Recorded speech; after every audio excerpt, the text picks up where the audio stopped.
तो नमस्कार दोस्तों, मैं सुमित्रा महाअवतार फाउंडेशन ध्यान ग्रुप में आपका सभी का वेलकम करती हूँ। और आज हमारे बीच में गीता जी अभी आई हुई हैं। तो गीता जी आपको होलिस्टिक लाइफ के बारे में बताएंगी और उसके बाद सतपाल जी आपको ध्यान और ज्ञान कराएंगे। तो आइए मिलके, अभी तो गीता जी ज्वाइन किया है, गीता जी को वेलकम करते हैं। गीता जी, ओवर टू यू। नमस्ते मैडम। नमस्ते। नमस्ते ऑल मास्टर्स। नमस्ते जी, नमस्ते जी। तो मैम सुमित्रा मैम, आज मेरा समग्र जीवन शैली में आप सभी का स्वागत है। आज समग्र जीवन शैली में अपान मुद्रा के बारे में है। तो हम अभी शुरू करेंगे सेशन। तो ये छोटा सा सेशन है आज। सो इस अपान वायु मुद्रा जो है, ये सभी समस्याओं का एक ही स्थान पर हमें समाधान, मतलब सभी समस्याओं के लिए ये एक ही मुद्रा काफी है। तो ये मुद्रा कुछ कॉन्ट्राडिक्शन है, किसको नहीं करना चाहिए इस मुद्रा को। गर्भवती, मेरा एज, हाँ वीडियो ऑन है ना। गर्भवती महिलाओं को ये मुद्रा नहीं करना चाहिए। और जिनको डायरिया होता है, लूज मोशन डायरिया होता है, उनको भी नहीं करना चाहिए ये अपान मुद्रा। सो इसका लाभ, इससे करने से हमें क्या मिलता है, सभी समस्याओं में, मतलब क्या क्या हमें इस समस्या का समाधान मिलता है।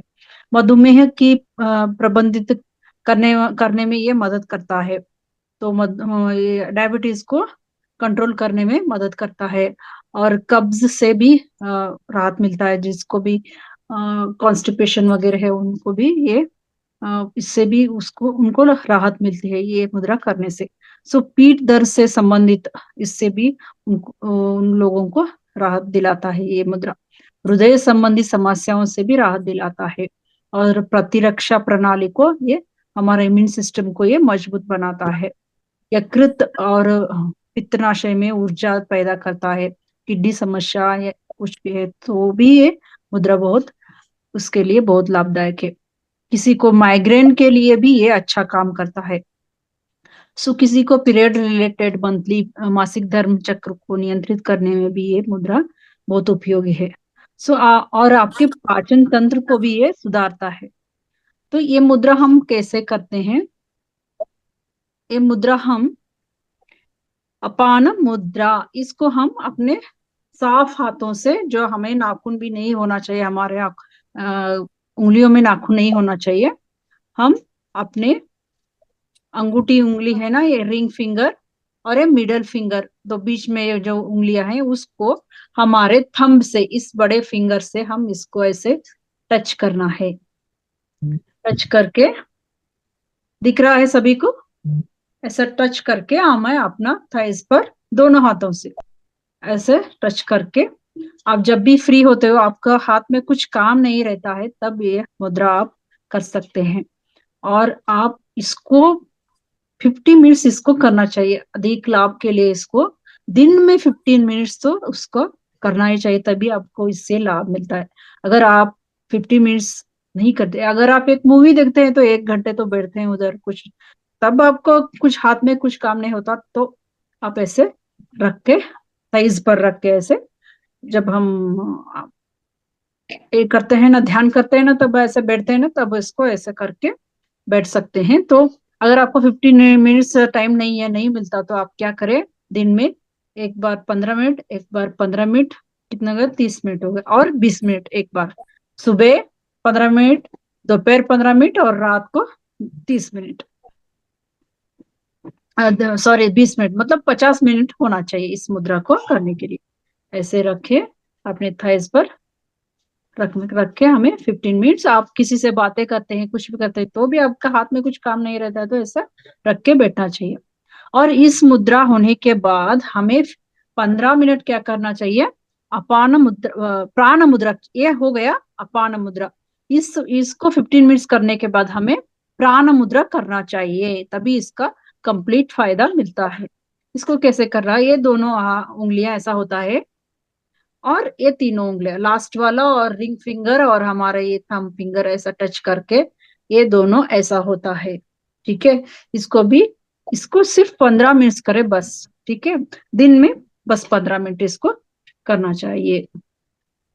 सो ये हो गया हमारा सभी समस्याओं का एक ही मुद्रा, अपान मुद्रा। इतना ही था आज का समग्र जीवन शैली का।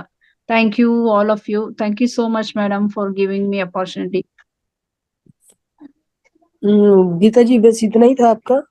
हाँ, इतना ही है, एक ही मुद्रा के बारे में बताना था बस। तो कुछ और बता सकते हो आप? सतपाल जी अभी ज्वाइन नहीं किए हैं।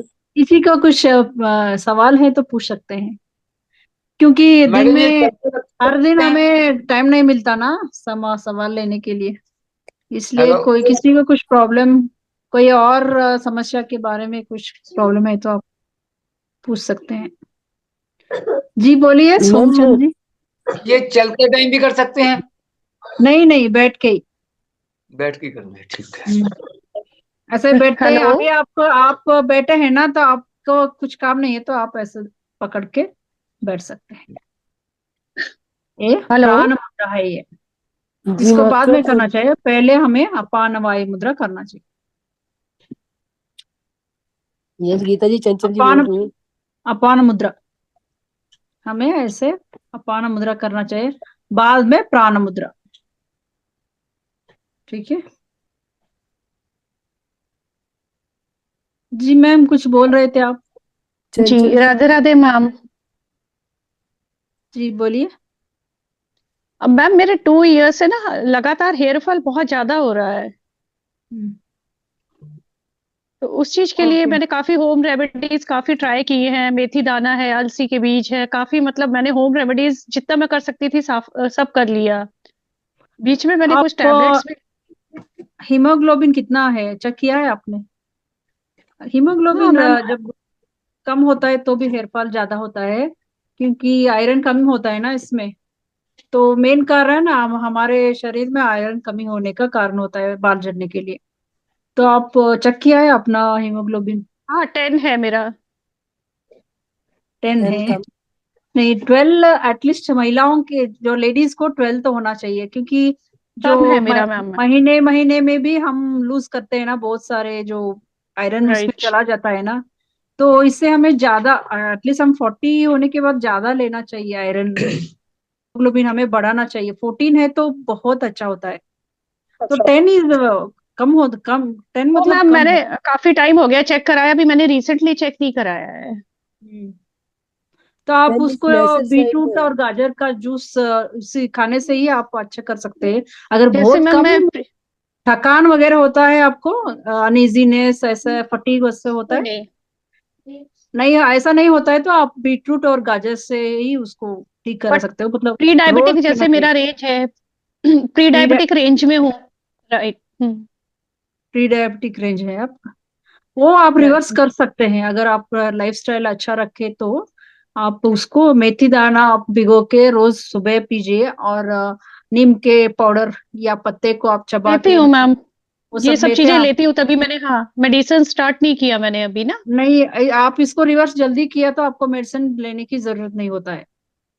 कुछ सप्लीमेंट्स भी होते हैं, लेकिन आपको अच्छा लगे तो ले सकते हैं। वो मेडिसिन नहीं है, सप्लीमेंट अलग है और मेडिसिन अलग होता है। रिवर्स डायबिटीज का कुछ मेडिसिन पे है होम्योपैथी में, आप ले अच्छा। सकते हैं अगर आपको जल्दी ठीक करना है तो। चंचल अगर जी आप अभी लाइफस्टाइल अच्छा 100% अच्छा रखते हैं तो रिवर्स होता है वो। चंचल जी नहीं आप 3 ईयर से डीवाई मैम। डीआईपी डाइट लेना शुरू कीजिए। फ्रूट खाइएगा दिन के टाइम में, 12 बजे तक फ्रूट खाइएगा। सैलेड और फ्रूट पे ज्यादा रहिए। और मैम आजकल वो तो मैं कर रही भरमार। हूँ, बट ये मैम मेरे चाय नहीं छूटती, चाय से ज्यादा परेशान हूँ, लेती हाँ, दो ही तो कप ये हूँ। सब करने से कोई फायदा नहीं है, चाय नहीं आपने हाँ। छोड़ा नहीं तो। चाय शक्कर मैम काली शक्कर चाय डालते हैं पीजिए, चाय में आप? डालिए बस। नहीं मैम, मैं तो भाई लिटिल बिट। हाँ। लेकिन वो तो वो कहते हैं ना, आपकी अभी यूज टू हो चुके हैं उस बात के, उतना वरी नहीं करेगी। लेकिन आप अगर डीआईपी डाइट करेंगे, आपका वेट कितना है? वेट मैम मेरा एकदम, हाइट पर्सनैलिटी एकदम मेरी ठीक है, 55 वेट है और मेरा हाइट 5'4" है। तो 55 वेट के अकॉर्डिंग आपको 550 ग्राम फ्रूट खाना चाहिए डेली बिफोर 12। और ओके। 250 ग्राम आपको सैलेड लेनी चाहिए। 250 ग्राम सैलेड को डिवाइड कर सकते हो आप 150 ग्राम मॉर्निंग में और 100 ग्राम इवनिंग में। ये वो आप मैम मैं सैलेड ज्यादा लेती हूँ, फ्रूट कम लेती हूँ। नहीं तो आपको फ्रूट भी हाँ, लेना फ्रूट भी पड़ेगा। एक एक एक दिन में एक फ्रूट चलता है, वो भी ज्यादा स्वीट नहीं होना चाहिए, फ्रुक्टोज ज्यादा नहीं होना चाहिए।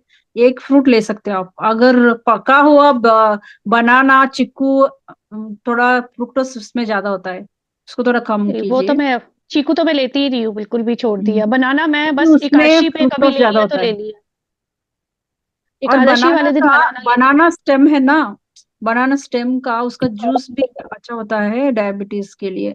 और हूँ। Leave right. ग्रीन जूसेस, बहुत सारे ग्रीन जूसेस हमने कन्नड़ में बताया है ऑलरेडी, अगर एक दिन हम बताएंगे यहाँ पे। ग्रीन जूस होता है ना, सवेरे सवेरे उसको डायबिटीज वालों के लिए वो पीना ही चाहिए उसको। मैम और टी एडिक्शन है वो, रोज सोचती हूँ कि ग्रीन जूस लूंगी, रोज उठते ही वो चाय का लगता है, ब्रश करने के बाद ऐसा लगता है चाय ले लो। क्यों ऐसा क्यों होता है, मतलब हम, हाँ, आपको वो बॉडी आपको ग्लूकोज कम मांग रहा है, वो बॉडी आपको, इसलिए आपको मीठा या चाय पीने का मन करता है, नहीं क्योंकि कुछ मीठे का कमी नहीं होता मुझे है मैम, बॉडी में, इसलिए वो नहीं अपने चाय का बॉडी में मांगता है। एडिक्शन, हाँ, एडिक्शन है वही चाय का। एडिक्शन। आप हर्बल टी, कुछ हर्बल टीज वगैरह अच्छा है ना, मैम ट्राई वो कर लिया आप मैंने, आदत काफी रखिए, ट्राई, वो भी एक दिन आदत हो जाएगा आपको, बाद में ये हर्बल पीने टी का भी मन लेती नहीं हूँ। करेगा। प्री नहीं मैम डायबिटिक मैं जल्दी लेती ठीक होता है। अब नहीं तो आप डायबिटिक होने के बाद सोचिए आप कितने गोलियां लाइफ लॉन्ग लेना हूँ। पड़ेगा। डायबिटीज नहीं मैम ही मैं रिवर्स किया है लोगों ने। गिलोय की लेती हूँ, गिलोय है और उसमें वो अर्जुन की छाल वगैरह की चाय लेती हूँ मैं, हम्म काढ़ा हार्ट के बना लिए, करके ना, लेकिन वो काढ़ा अर्जुन बना की करके। छाल रोज नहीं लेना चाहिए वो। नहीं नहीं रोज नहीं नहीं लेती, ले, कभी वंस कभी अ वीक, हफ्ते में 2 बार ऐसा लेना चाहिए, वंस अ वो वीक। हार्ट, स्पेशली हार्ट के लिए है ना वो अर्जुन का छाल। जी। तो एक, अगर कुछ प्रॉब्लम नहीं है तो 1 बार हफ्ते में बस, उतना ही, हाँ एक या वंस अ दो वीक बार लेती हूँ। गीता जी अभी सतपाल जी ज्वाइन कर चुके हैं, हाँ, तो कर चुके हैं क्या? मेडिटेशन तो करानी। सतपाल जी को मेडिटेशन के लिए इनवाइट करते हैं।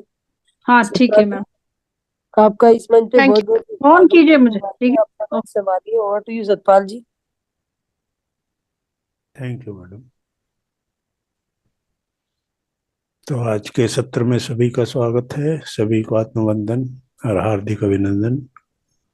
आइए हम ध्यान से अपनी आज की यात्रा प्रारंभ करते हैं। क्रॉस लेग बैठे, दोनों पैरों को क्रॉस कर लें, रीढ़ की हड्डी सीधी, दोनों हाथों की उंगलियों को फंसाकर गोद में रखेंगे, ऊपर की तरफ देखते हुए हाथों को, दोनों आंखों को बहुत ही कोमलता से बंद करते हुए पूरे शरीर को शिथिल करने के लिए एक लंबी गहरी सांस लेंगे और धीरे धीरे सांस को छोड़ेंगे।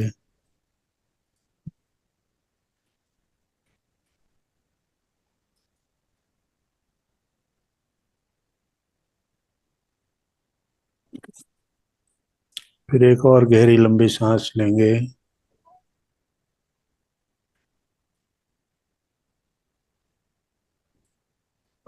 और धीरे धीरे सांसों को छोड़ेंगे।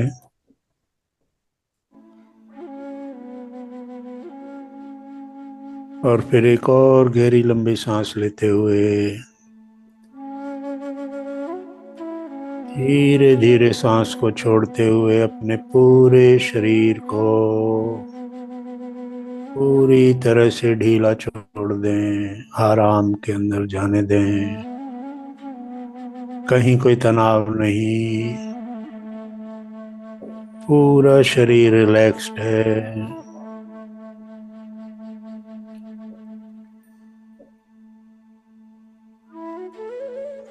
अब अपनी सहज स्वाभाविक प्राकृतिक सांसों को देखने का दृष्टा बनकर अपनी सांसों के साथ एक हो जाएं। हर आती हुई सांस को अपनी नासिका में महसूस करें और हर जाती हुई सांस को सभी नकारात्मकताओं के साथ बाहर जाता हुआ महसूस करें।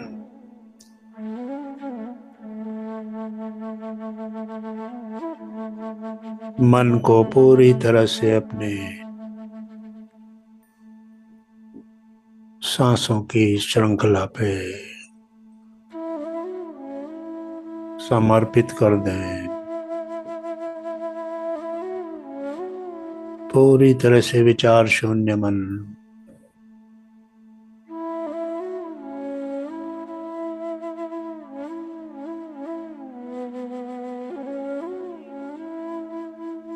केवल अपनी सांसों के साथ जुड़े हुए, पूरी तरह से हर सांस को आते और जाते हुए देखते रहें।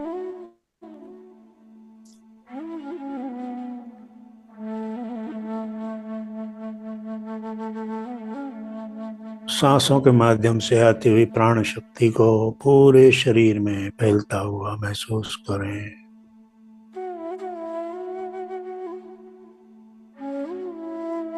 निर्विचार मन की स्थिति में हम ब्रह्मांडीय ऊर्जा के साथ जुड़ गए हैं। हमारे सहस्त्रार चक्र के 1000 पंखुड़ियां खुल गई हैं।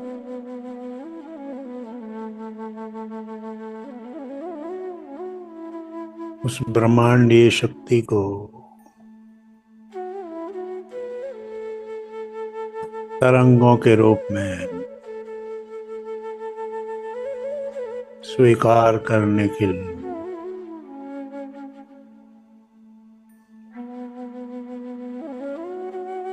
ब्रह्मांडीय ऊर्जा हमारे मस्तिष्क में प्रवेश कर रही है और मस्तिष्क से जुड़े हुए हमारे स्पाइनल कॉर्ड में धीरे धीरे प्रवाहित हो रही है।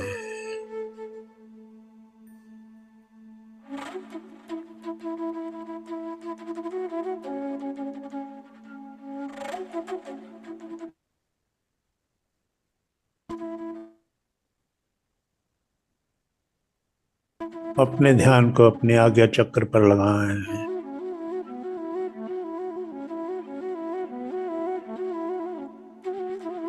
आज्ञा चक्र पर स्थित गहरे अंधेरे में अपने आप को पूरी तरह से डुबो दें। शरीर के अस्तित्व से मुक्त होकर केवल सांसों के साथ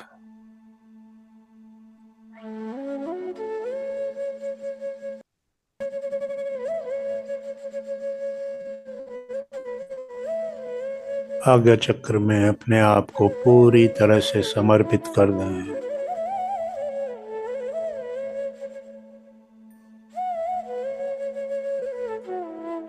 गहरा अंधेरा हमारी भ्रकुटी के सामने दोनों नासिकाओं से आती हुई प्राणवायु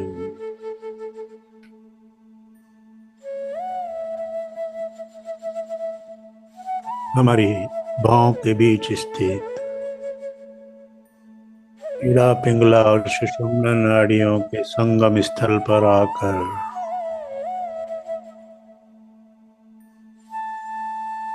ईड़ा और पिंगला नाड़ियों के माध्यम से पूरे शरीर में प्रवाहित हो रही है।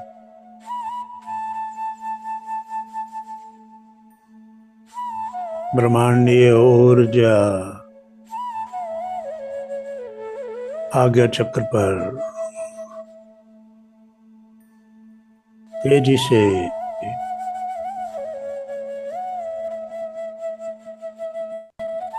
तरंगित हो रही है।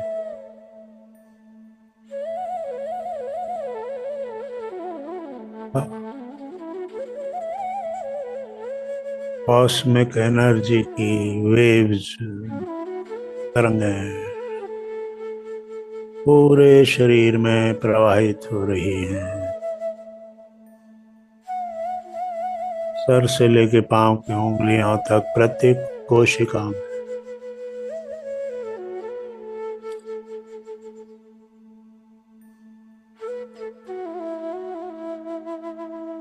इन तरंगों को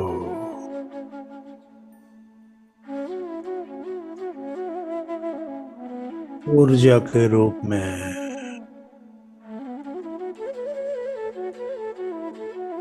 प्रत्येक कोशिका ग्रहण कर रही है।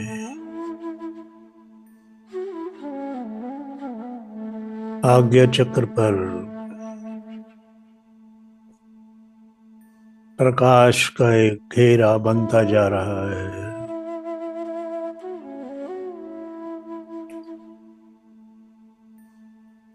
अपना पूरा ध्यान उस प्रकाश के घेरे पर लगा दें।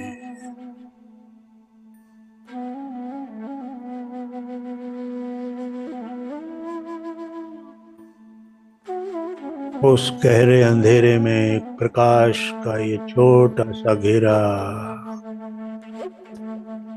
प्रकट हो रहा है। धीरे धीरे बड़ा होता जा रहा है। जैसे जैसे ब्रह्मांडीय ऊर्जा हमारे शरीर में फैलती जा रही है, हमारे आज्ञा चक्र पर प्रकाश का घेरा बढ़ता जा रहा है।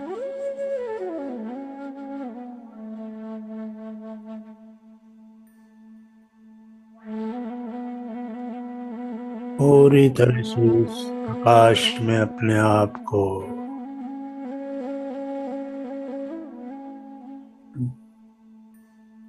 समर्पित कर दें।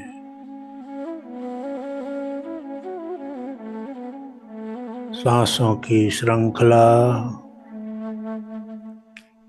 आती और जाती हुई सांसों का क्रम, हर सांस के साथ आता हुआ एक नया पल,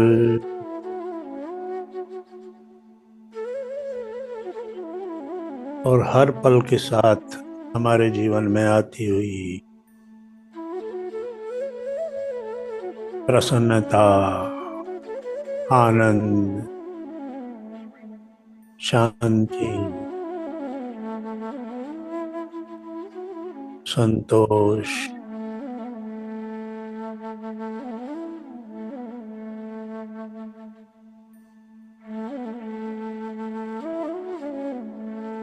और जाती हुई सांस के साथ हमारा क्रोध, हमारी ईर्ष्या, हिंसा, द्वेष, घृणा, अहंकार बाहर जाता हुआ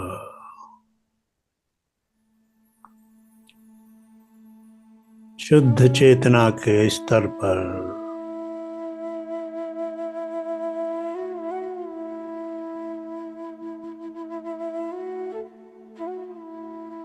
निर्मल मन के साथ हर आती हुई सांस का स्वागत करें।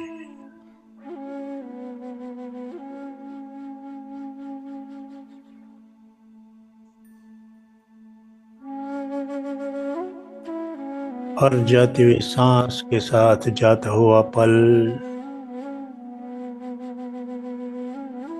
प्रसन्नता के साथ उसको विदा करें।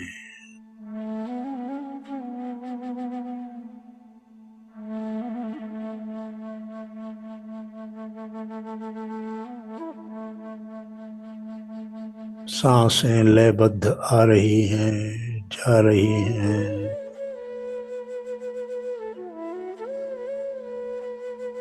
धीरे धीरे सांसें छोटी होती जा रही हैं। केवल अपनी नासिका के अंदर ही उनको महसूस करें।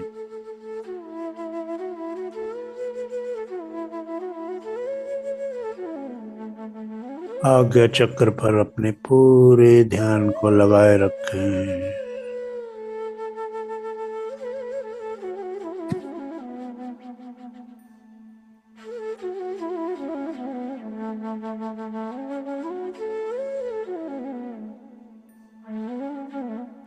शरीर शिथिल है, मन निर्विचार है, मस्तिष्क स्थिर और ब्रह्मांडीय ऊर्जा की तरंगें पूरे शरीर में प्रवाहित हो रही है।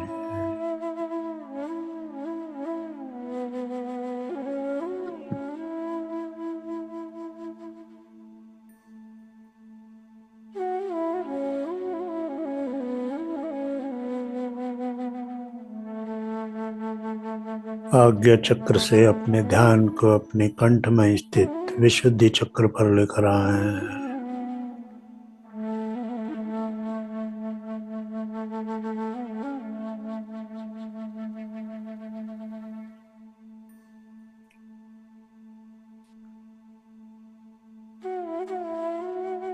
नीले रंग की ऊर्जा को ग्रहण करने वाला विशुद्धि चक्र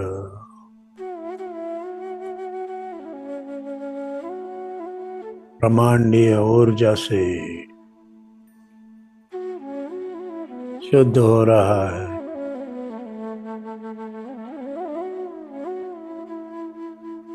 जो भी अवरोध हैं वो दूर हो रहे हैं।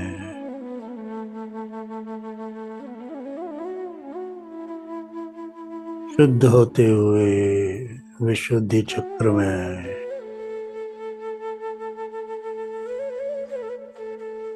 ऊर्जा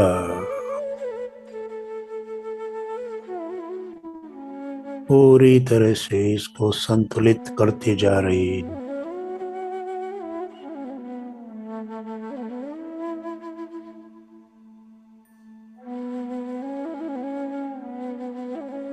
हमारी वाणी मधुर और निर्मल होती जा रही है।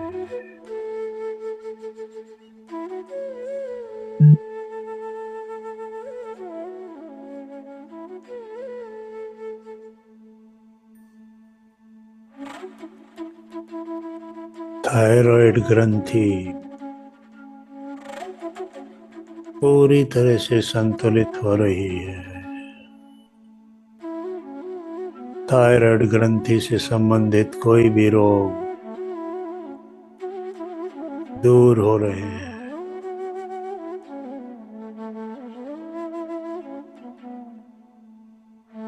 धीरे धीरे अपने ध्यान को अपने अनाहत चक्र पर लेकर आए।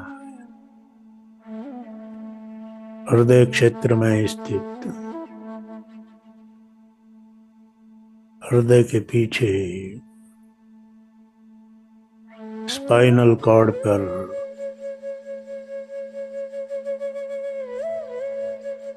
अपने अनाहत चक्र में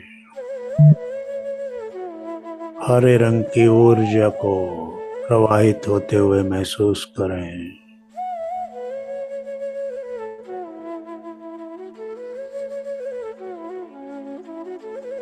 अनाहत चक्र शुद्ध हो रहा है,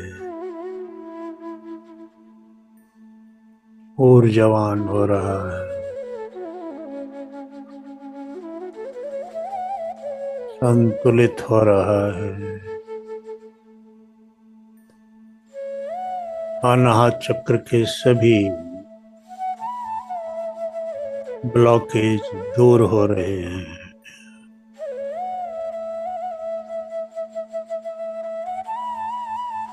सार्वभौमिक प्रेम के भाव, करुणा के भाव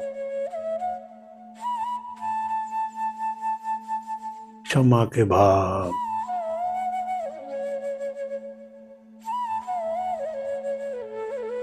हमारे भीतर प्रकट हो रहे हैं।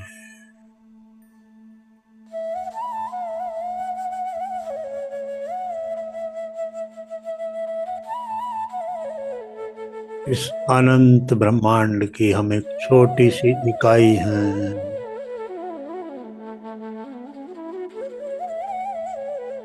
इस ब्रह्मांड के सभी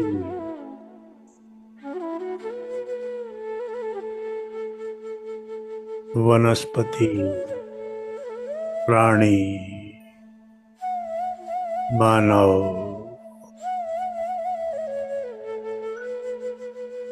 एक ही ब्रह्मांड के अलग अलग रूप हैं। सभी में एक ही चेतन स्वरूप है। वही चेतना मेरे अंदर, वही चेतना सबके अंदर है। चेतना के स्तर पर हम सब एक हैं।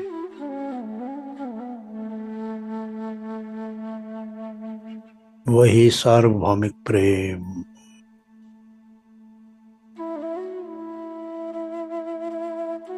वननेस का भाव,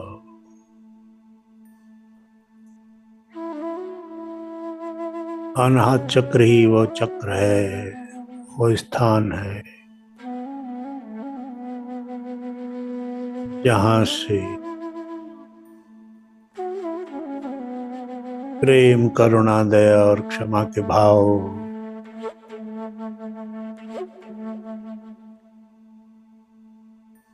हमें सबसे जोड़ते हैं।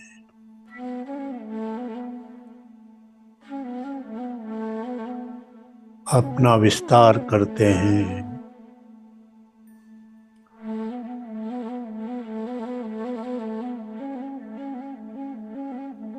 अपने सीमित और संकुचित सोच के दायरे से बाहर निकालने का भाव अनाहत चक्र से ही मिलता है।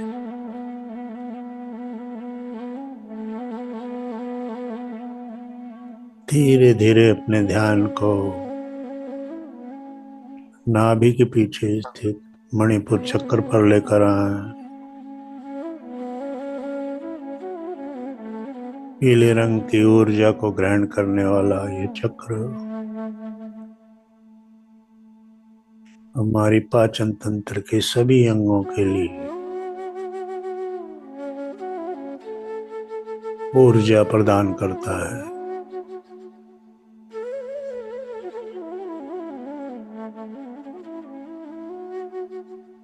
मणिपुर चक्र शुद्ध हो रहा है, संतुलित हो रहा है, ऊर्जावान हो रहा है।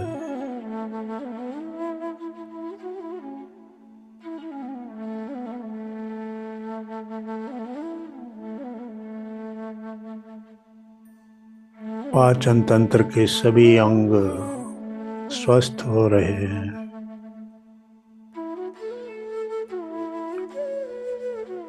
धीरे धीरे अपने स्वादिष्ठान चक्र पर आए।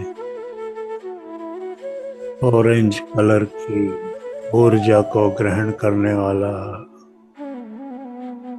हमारा स्वादिष्ठान चक्र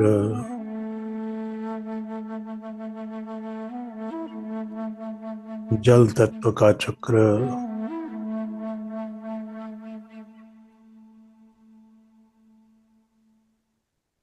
हमारी किडनी,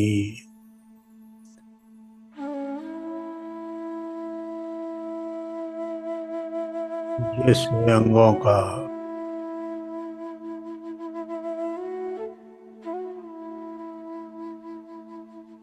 स्वास्थ्य को नियंत्रित करता है।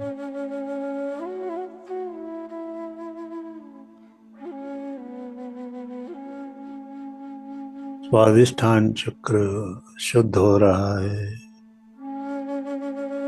सक्रिय हो रहा है, संतुलित हो रहा है। ऊर्जावान हो रहा है और स्वादिष्ठान चक्र से संबंधित सभी अंग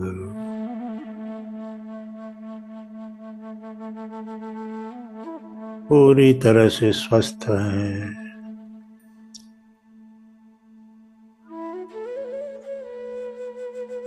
धीरे धीरे अपने मूलाधार चक्र पर आ जाएं। लाल रंग की रोशनी, लाल रंग का ऊर्जा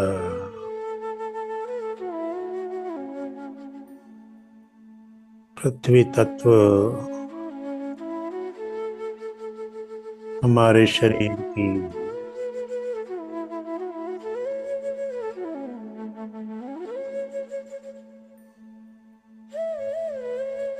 पूरी रचना का आधार,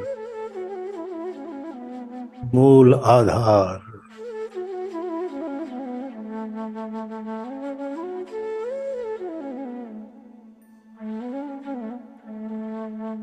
मूलाधार चक्र कुंडलिनी शक्ति का स्थान शुद्ध हो रहा है,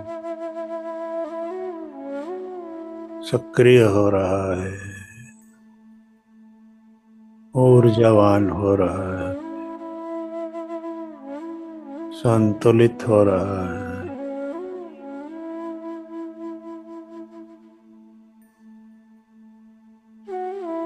सहस्त्रार चक्र से आने वाली ऊर्जा की तरंगें सारे ऊर्जा केंद्रों में प्रवाहित हो रही है।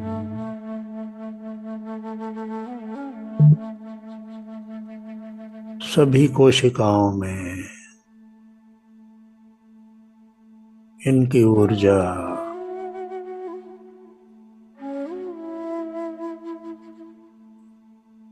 बढ़ती जा रही है। शरीर शिथिल, मन शांत, बुद्धि स्थिर,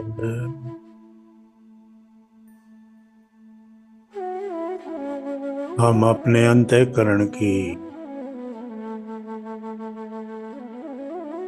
ओर बढ़ रहे हैं।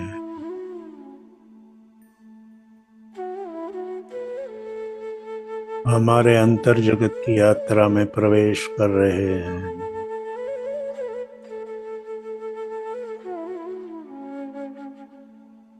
अपने अंदर की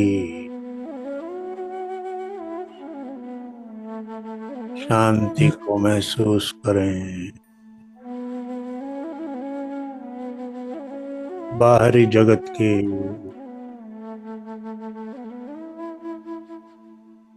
भौतिक जगत के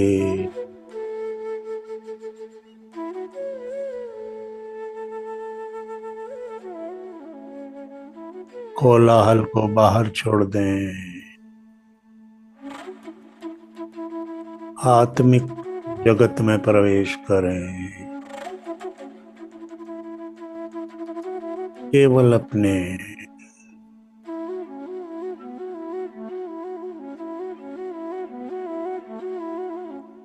मूल स्वरूप को पहचानने का प्रयत्न करें। मैं कौन हूँ? मैं किस उद्देश्य से यहाँ हूँ? मैं अपने उद्देश्य के प्रति कितना सतर्क हूँ?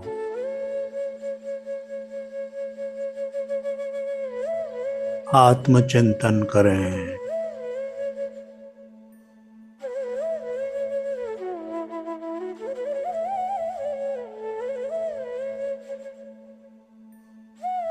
अपने एकांत की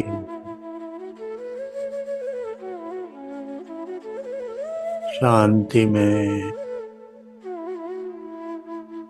आनंद को महसूस करें।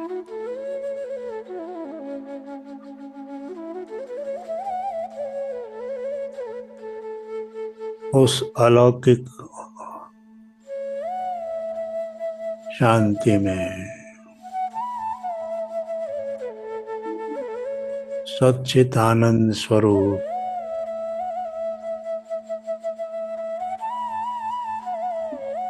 अपनी आत्मा में प्रवेश करें। अपने अवचेतन मन के अंदर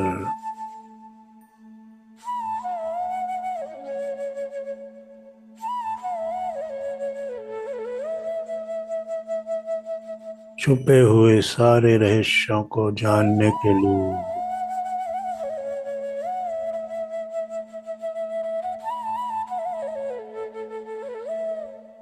अपने अवचेतन मन के प्रति जागरूक हो जाएं।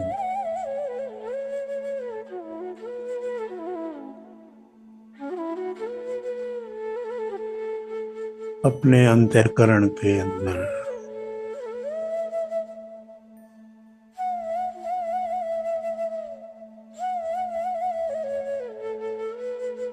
मन, बुद्धि और अहंकार के अंदर निर्मलता का महसूस करें।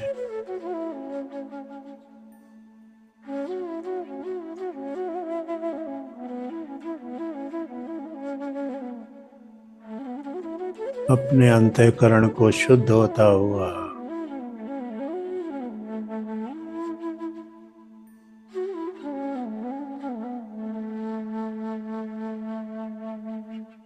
उस सर्वशक्तिमान के एक अंश के रूप में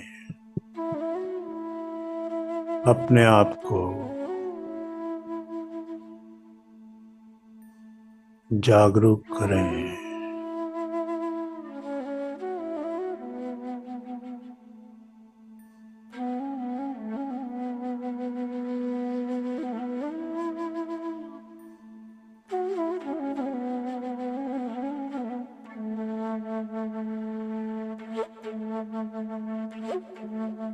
अपने अंदर गहरे और गहरे उतरते जाएं।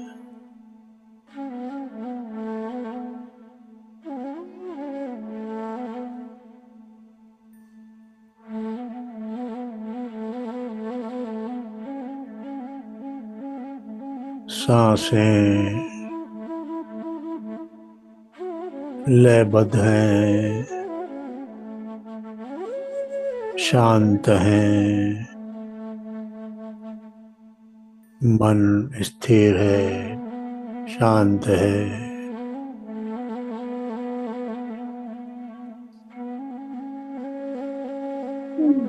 अपनी चेतना को अपने शरीर से बाहर महसूस करें। अपने शरीर को अपने सामने बैठे हुए महसूस करें, देखें।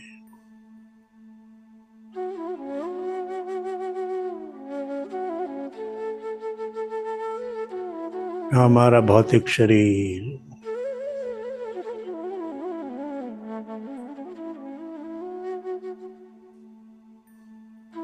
हम नहीं हैं, हम उससे अलग हैं। हम अपने शरीर से बाहर खड़े होकर अपने शरीर को देख सकते हैं।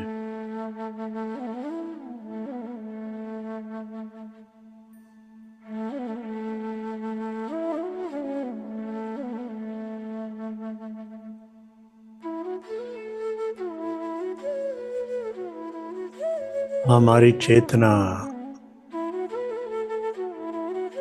कॉन्शियसनेस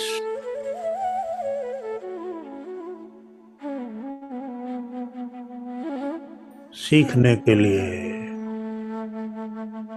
नए अनुभव के लिए इस शरीर के माध्यम से इस संसार की यात्रा पर है।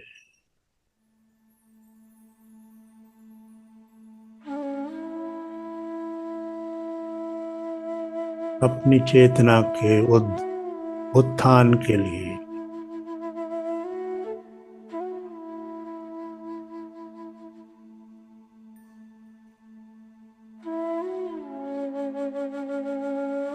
अपनी चेतना को ऊपर उठाने के लिए तमोगुण और रजोगुण में फंसी हुई अपनी चेतना को सतोगुण में लाने के लिए और फिर तीनों ही गुणों से मुक्त होकर गुणातीत हो जाने के लिए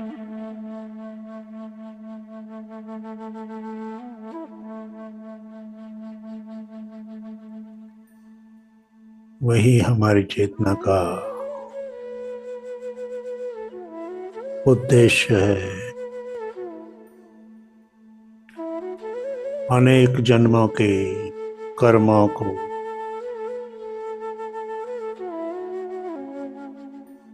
अपने ज्ञान की अग्नि में भस्म करके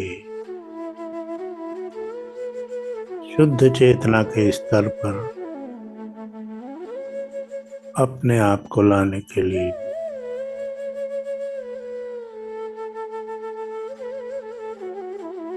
हमें इस संसार के अनुभवों को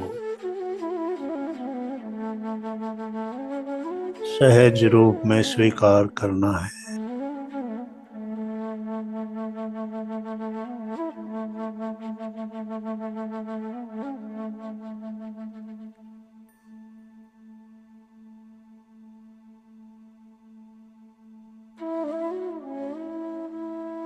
अपने शरीर में वापस लौटेंगे।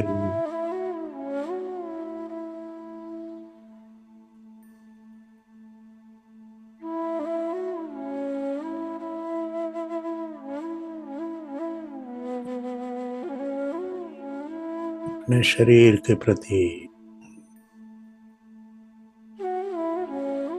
जागरूक हो जाएंगे।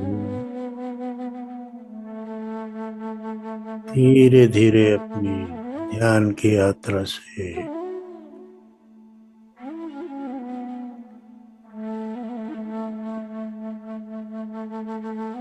वापस लौटेंगे। ध्यान में हमारे साथ जो एस्ट्रल गुरु मास्टर्स हमें गाइड कर रहे हैं, उनके प्रति आभार, कृतज्ञता, ग्रेटिट्यूड, धन्यवाद देते हुए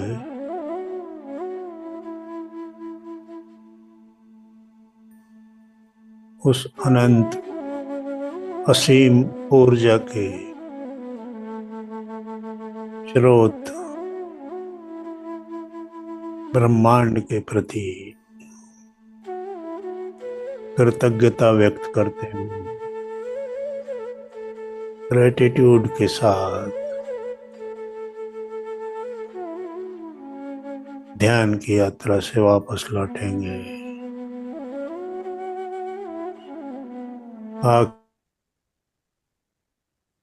आखिरी 5 सेकंड 5 4 3 2 1 0। अपनी दोनों हथेलियों को अपनी आंखों पर रखें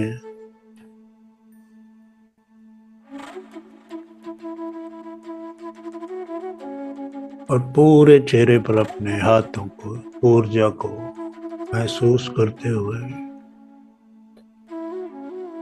अपना समय लेते हुए मुस्कुराते हुए आंखें खोलेंगे।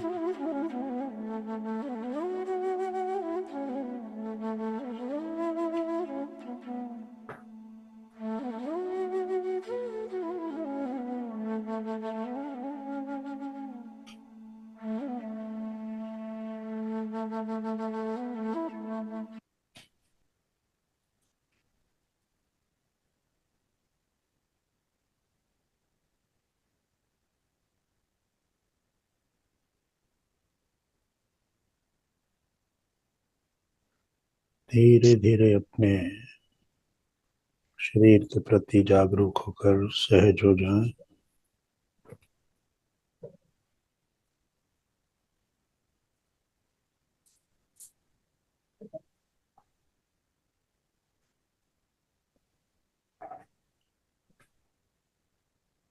सभी सहज हो जाएं, जिससे कि हम आज के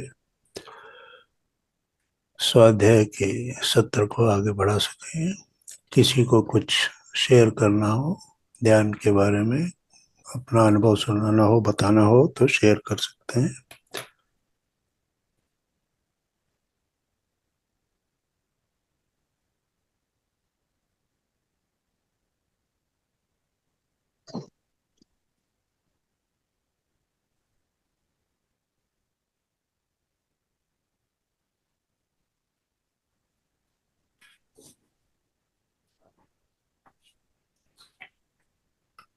तो आज का जो स्वाध्याय यहाँ चल रहा है उसमें मैं बीच में प्रवेश कर रहा हूँ। इससे पहले जो आप सुन चुके हैं, इसका जो भाग है, आज ये पेज नंबर 51 जो है, यहाँ से आगे हम आगे बढ़ेंगे। पुनर्जन्म से जी। तो पुनर्जन्म 29/4/1981 पुनर्जन्म। तो जीवात्मा जगत में हमारे लिए भविष्य की सभी घटनाओं को जानना संभव नहीं होता। भविष्य की कुछ घटनाओं के बारे में हमें पता होता है, लेकिन हम उनके बारे में तब तक कुछ नहीं बता सकते जब तक हमें उच्चतर आत्माओं द्वारा पृथ्वी के लोगों को बताने के निर्देश या अनुमति न मिले। जो ही मनुष्यों का संपर्क जीवात्मा जगत से होता है, वे अपने भविष्य के बारे में सैकड़ों सवाल पूछने लगते हैं। केवल कुछ ही लोग होते हैं जो ऐसे सवाल नहीं करते। हम इसके लिए आपको दोष नहीं देते, लेकिन हम आपसे यह विनती करते हैं कि आप हमसे भविष्य के बारे में न पूछें। तो जो आत्माएं वहां हैं वो ये बता रही हैं कि जो हमसे संपर्क कर लेते हैं वो हमसे अपने भविष्य के बारे में ही पूछते हैं, पर हम ऐसा कुछ आपको नहीं बता सकते क्योंकि हमें आगे ऊपर से अनुमति नहीं होती है इस तरह से आपको बताने की।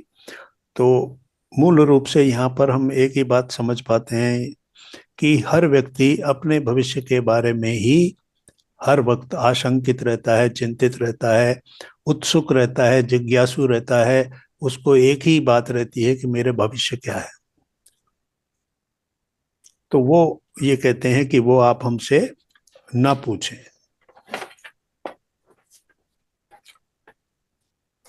जैसा कि हम बताएंगे, सही सही भविष्य कोई नहीं जानता, क्योंकि दूसरों के व्यवहार के बारे में किसी को पता नहीं होता। उदाहरण के लिए हम आपसे ये कह सकते हैं कि आप 90 साल जिएंगे, लेकिन हो सकता है अगले ही दिन आपकी किसी दुर्घटना में मौत हो जाए या आपकी हत्या कर दी जाए। सब कुछ मनुष्य की अपनी स्वतंत्र इच्छा और निर्णयों पर निर्भर करता है।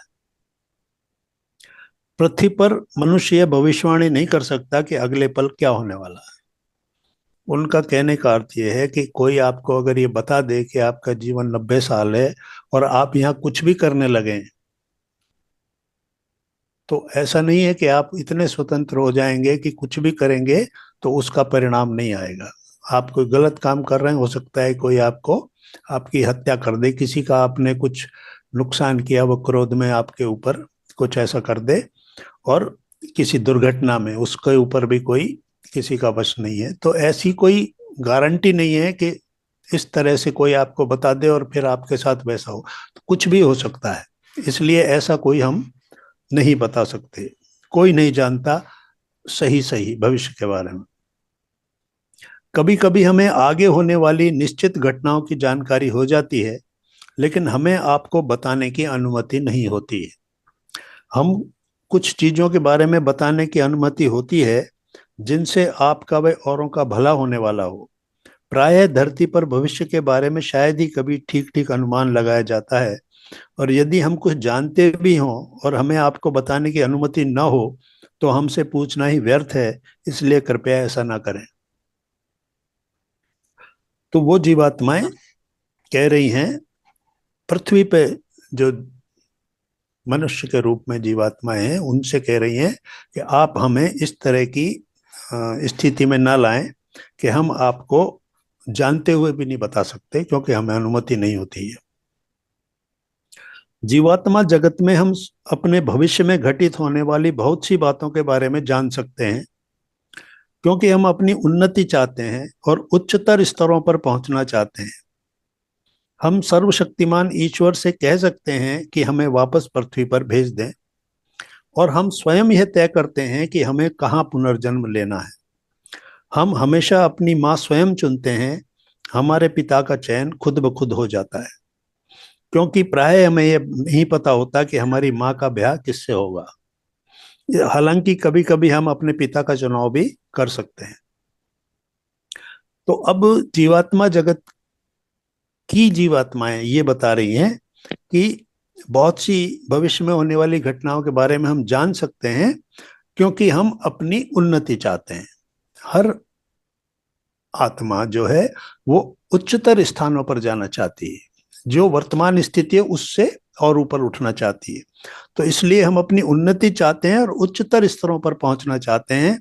तो इसलिए हम इसको कैसे प्राप्त कर सकते हैं? जब हम वापस पृथ्वी पर आते हैं और वापस पृथ्वी पर आकर मनुष्य के रूप में फिर हम अपनी उन्नति के लिए काम करते हैं। तो हम सर्वशक्तिमान ईश्वर से ये प्रार्थना करते हैं कि हमें पृथ्वी पर वापस भेज दें, क्योंकि वो यहीं पर संभव है। ऊपर उठने का जो कार्य है वो यहीं पृथ्वी पर आकर ही होगा। तो हम अपनी माँ का चयन करते हैं अपने आगे की यात्रा के लिए, अपने आगे के अनुभव को और लेने के लिए, अपने शिक्षा को और लेने के लिए, लर्निंग के प्रोसेस को आगे बढ़ाने के लिए हम अपनी माँ का चयन करते हैं। पिता का चयन कर सकते हैं, पर वो प्राथमिकता होती है कि हम पहले माँ का चयन करते हैं, और माँ स्वयं ही अपने आप जिससे ब्याही जाती है, तो हम तो माँ के साथ रहते हैं। हम प्राय हमें प्यार करने वाली, और जब तक हम खुद अपनी देखभाल न करने लगे तब तक हमारी देखभाल करने वाली माँ को चुनते हैं। हम प्राय ऐसी माँ का चयन करते हैं जो हमें बहुत प्यारी हो, लेकिन कभी अनुभव लेने के लिए, कर्मों का फल भोगने के लिए और प्रगति करने के लिए हम माँ के रूप में किसी बुरी या दुष्ट आत्मा का चुनाव भी करते हैं, क्योंकि विपरीत परिस्थितियों में ही उन्नति होती है। आग में तप कर ही सोना जो है शुद्ध होता है। तो हम अपनी प्रगति के लिए तो हम ऐसी माँ को भी चुनते हैं जो हमें कष्ट में रखे, तो वो कष्ट से हमें नए अनुभव प्राप्त होते हैं। यदि हमने अपने लिए किसी माँ का चयन किया है तो कोई हमें किसी अन्य माँ के पास जाने के लिए बाध्य नहीं कर सकता।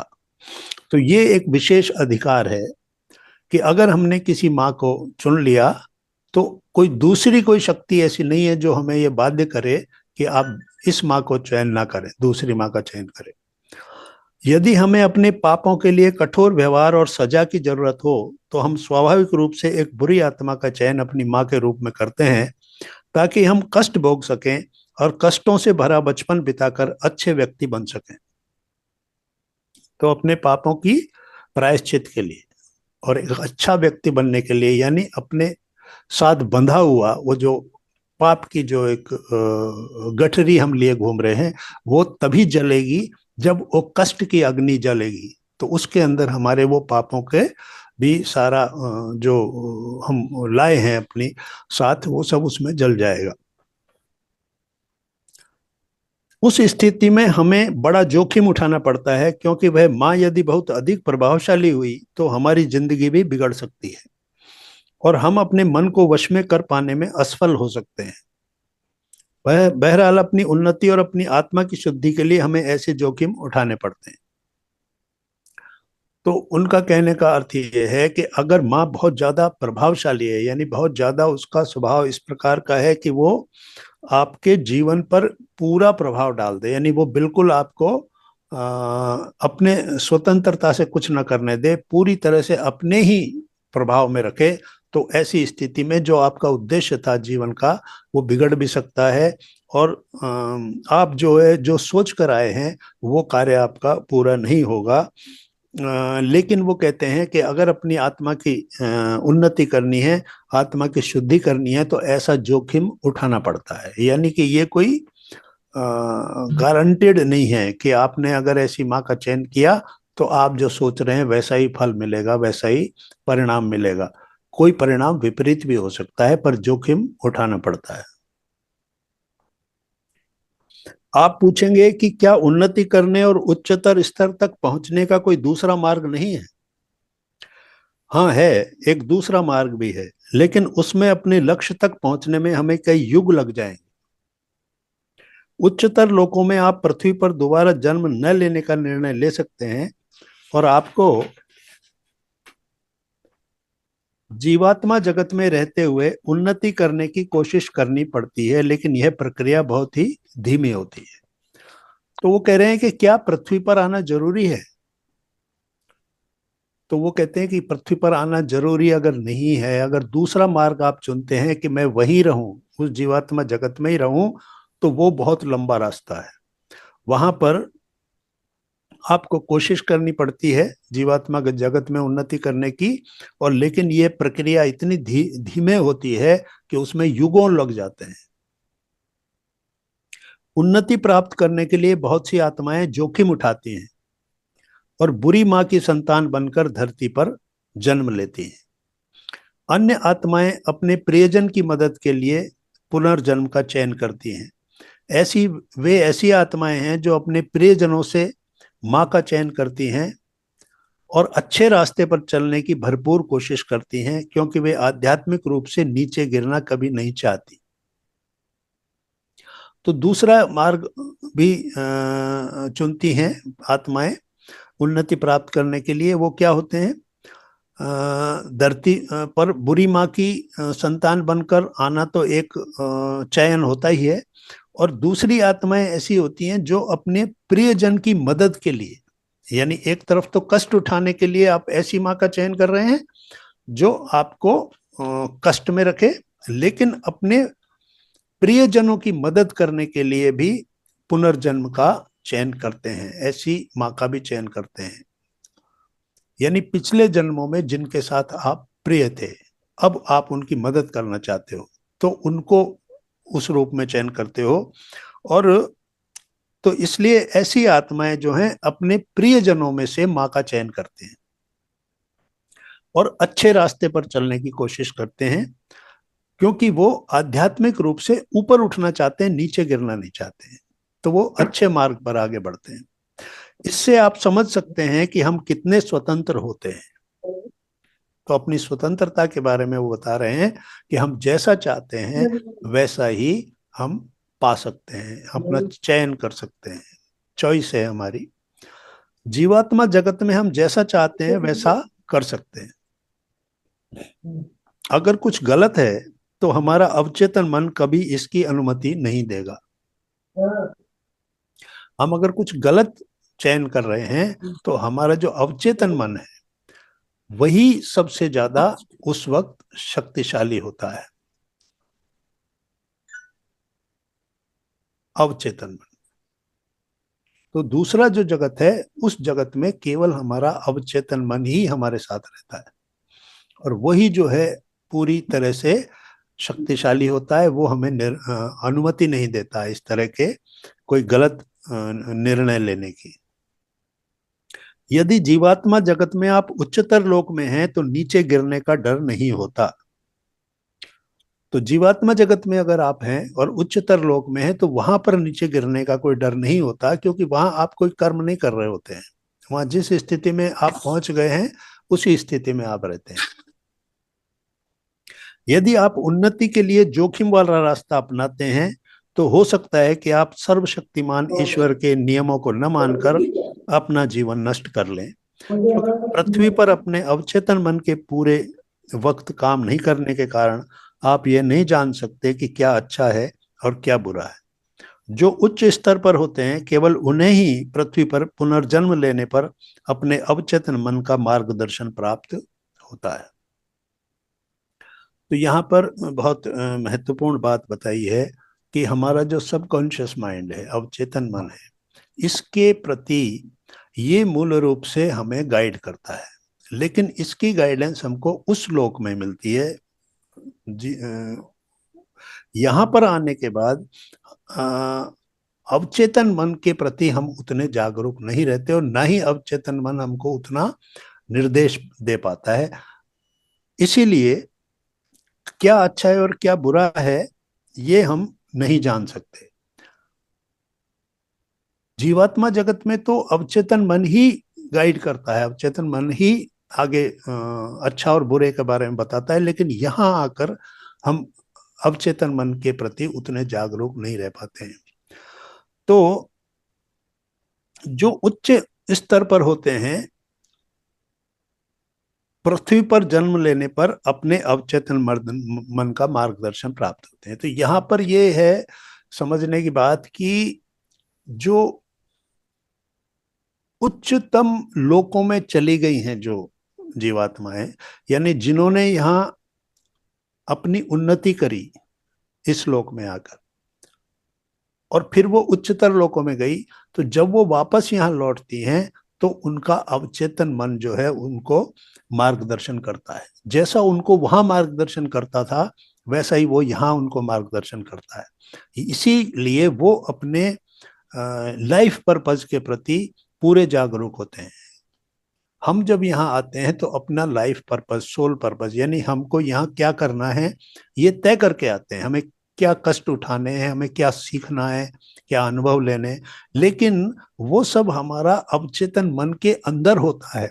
और जब हम यहाँ आते हैं तो अवचेतन मन के प्रति हम उतना हम उससे निर्देश प्राप्त करने की स्थिति में नहीं होते हैं। सिर्फ उच्चतर जो आत्माएं हैं, उच्च स्तर की आत्माएं, वही अपने अवचेतन मन से वो मार्गदर्शन प्राप्त हो सकता है। अर्थात जो यहाँ पर आकर मार्गदर्शन करते हैं सभी जीवात्माओं का, संत के रूप में, किसी आचार्य के रूप में, किसी मास्टर के रूप में, जो इवॉल्व्ड सोल कह सकते हैं जिनको, तो वो होते हैं जो ये जानते हैं कि वो इस पृथ्वी पर क्यों आए हैं, क्योंकि वो अपने अवचेतन मन के साथ संपर्क में है, उससे निर्देश प्राप्त करने की स्थिति में है।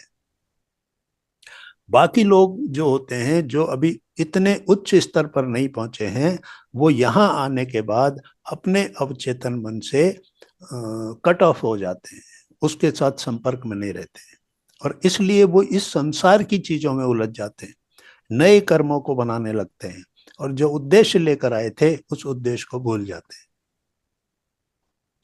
हम विस्पी और रतु दोनों ने अपनी माँ का चयन किया था जिन्हें हम सबसे बढ़कर प्यार करते थे। अच्छा, वो मन से निकल लिया।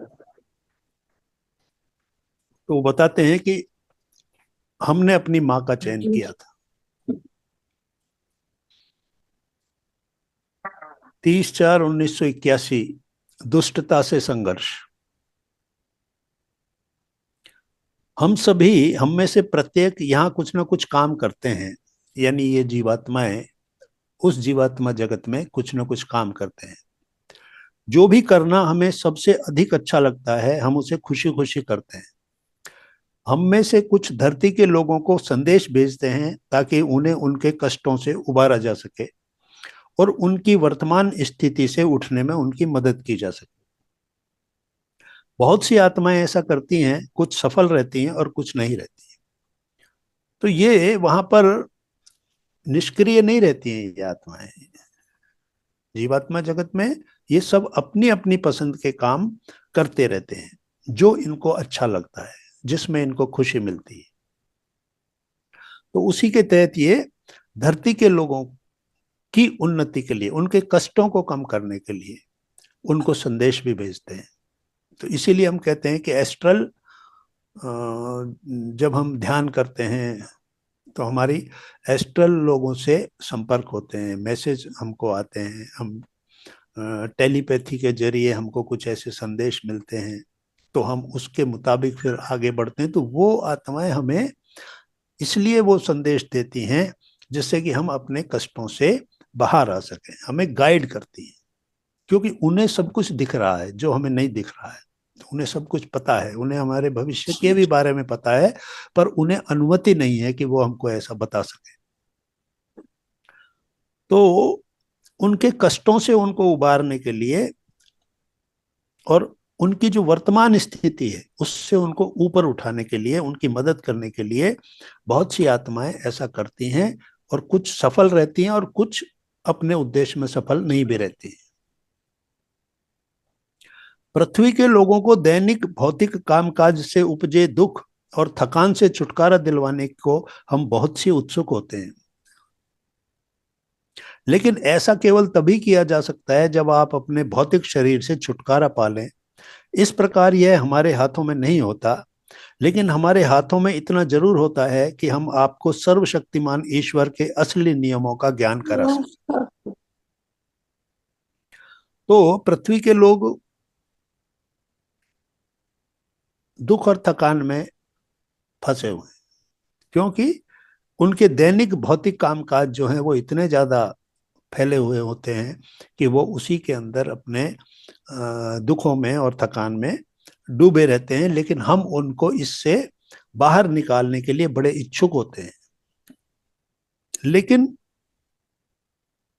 ऐसा तभी हो सकता है, ऐसा तभी किया जा सकता है जब आप अपने भौतिक शरीर से छुटकारा पा लें। यानी कि भौतिक शरीर में रहते हुए दूसरे का आपके लिए आप ऐसा नहीं कर सकते। भौतिक शरीर आपकी सीमाएं तय कर देता है, और जब भौतिक शरीर से आप मुक्त हो जाते हैं तो आप उस असीमित लोक के वासी हो जाते हैं, जहां आपकी शक्तियां असीमित हो जाती हैं, जैसा चाहें आप वैसा कर सकते हैं। तो इसलिए जब भौतिक शरीर से आप छुटकारा पा लेते हैं तो ही आप ये कर सकते हैं।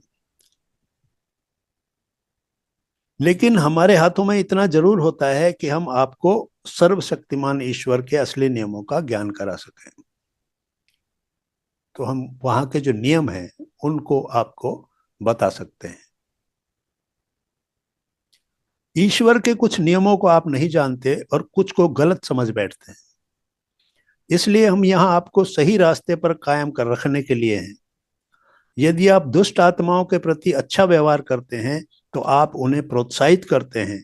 उनके प्रति अच्छे मत बनिए, किसी भी रूप में उनकी मदद मत कीजिए। यदि वह दुष्ट आत्मा सुधरना चाहती है तो पहले इस बारे में सुनिश्चित हो जाएं और तब पूरे मन से उसकी मदद करें। यह आपका फर्ज है, लेकिन उस व्यक्ति की इच्छा को ठीक से जानकर निश्चित कर लें। आप किस प्रकार सुनिश्चित कर सकते हैं? यदि आपने पूरी तरह सुनिश्चित कर लिया है तो आपके मन में इस बारे में सवाल नहीं उठेंगे। तो वहां के जो ईश्वरीय जो नियम हैं उनके बारे में वो बता रहे हैं कि उनको आप नहीं समझते हैं और कुछ नियमों को आप गलत समझ बैठते हैं। जैसे किसी दुष्ट आत्मा के प्रति आप अच्छा व्यवहार ये सोच के कर रहे हैं कि मैं अच्छा व्यवहार ही करूं, चाहे वो जैसा भी करे। ऐसे कुछ नियम आपको बताए जाते हैं और आप उनको गलत समझ बैठते हैं। तो हम आपको सही रास्ते पर लाने के लिए यहाँ पर कोशिश करते हैं, प्रयत्न करते हैं, और दुष्ट आत्माओं के प्रति अच्छा व्यवहार करने से आप उनको वैसा व्यवहार करने के लिए और ज्यादा प्रोत्साहित करते हैं। तो उनके प्रति अच्छे मत बनिए, उनके प्रति अच्छा बनकर आप उन नियमों का पालन नहीं कर रहे हैं। जो ईश्वरीय नियम है वो कुछ और हैं और आप उनको कुछ और समझ रहे हैं। तो किसी भी रूप में उनकी मदद करना एक तरह से ईश्वरीय नियम के विरुद्ध है, गलत आपने समझ लिया है उसको। तो अगर वो दुष्ट आत्मा सुधरना चाहती है तो आप उसका आकलन पहले करिए। पहले ये सुनिश्चित कीजिए कि ये सही रूप में, वास्तविकता से ये अपने आप को सुधारना चाहता है, ये अपने आप को ठीक करना चाहता है, तो फिर आप पूरे मन से उसकी मदद करें। फिर आपका ये फर्ज है कि आप उसकी मदद करें, लेकिन आपको पूरी तरह से ये जान लेना चाहिए, सुनिश्चित कर लेना चाहिए कि वो ऐसा ही है, मतलब वो सुधरना ही चाहता है। तो आपके मन में इस बारे में सवाल नहीं उठेंगे, यानी आप सुनिश्चित हो जाएंगे तो फिर कोई संशय नहीं रहेगा। और अगर सवाल उठते हैं तो इसका मतलब है कि आप सुनिश्चित नहीं। अगर आप आशंकित हैं कि मैं जो कर रहा हूं उसकी मदद कर रहा हूं ठीक है कि नहीं, तो इसका मतलब है कि आपने सुनिश्चित नहीं किया है कि वो ठीक होना चाहता है। इसका अर्थ है कि आप सही भी हो सकते हैं और गलत भी। यही यही हम जीवात्माएं आपका मार्गदर्शन करती हैं। हम इस बात में आपका मार्गदर्शन करते हैं कि आप किसी व्यक्ति पर भरोसा करें या नहीं। लेकिन जिन लोगों का जीवात्मा जगत से संपर्क नहीं है, उनके लिए हमारी सलाह यह है कि वे अपने हृदय की गहराइयों से सर्वशक्तिमान ईश्वर को मदद के लिए पुकारें। आपको सही राह दिखाने के लिए ईश्वर किसी न किसी रूप में आपकी मदद जरूर करेंगे। तो अब वो बता रहे हैं कि पहले तो आप सुनिश्चित करें। अगर आपने सुनिश्चित नहीं किया है तो आप के मन में सवाल उठते रहेंगे कि मैंने ठीक किया कि नहीं, या ठीक कर रहा हूं कि नहीं कर रहा हूं, और हो भी सकता है कि आप गलत हों और हो सकता है सही भी हो। तो ऐसी स्थिति में हम जो जीवात्माएं हैं वो मार्गदर्शन करती हैं और आपको ये बताती हैं कि किसी व्यक्ति पर आपको भरोसा करना चाहिए कि नहीं करना चाहिए। लेकिन सभी तो जीवात्मा के संपर्क में नहीं होते हैं। तो जो ऐसे लोग हैं जो जीवात्मा जगत से संपर्क में नहीं है, तो उनको ये सलाह दे रहे हैं वो कि वो अपने हृदय की गहराइयों से सर्वशक्तिमान ईश्वर को मदद के लिए पुकारें।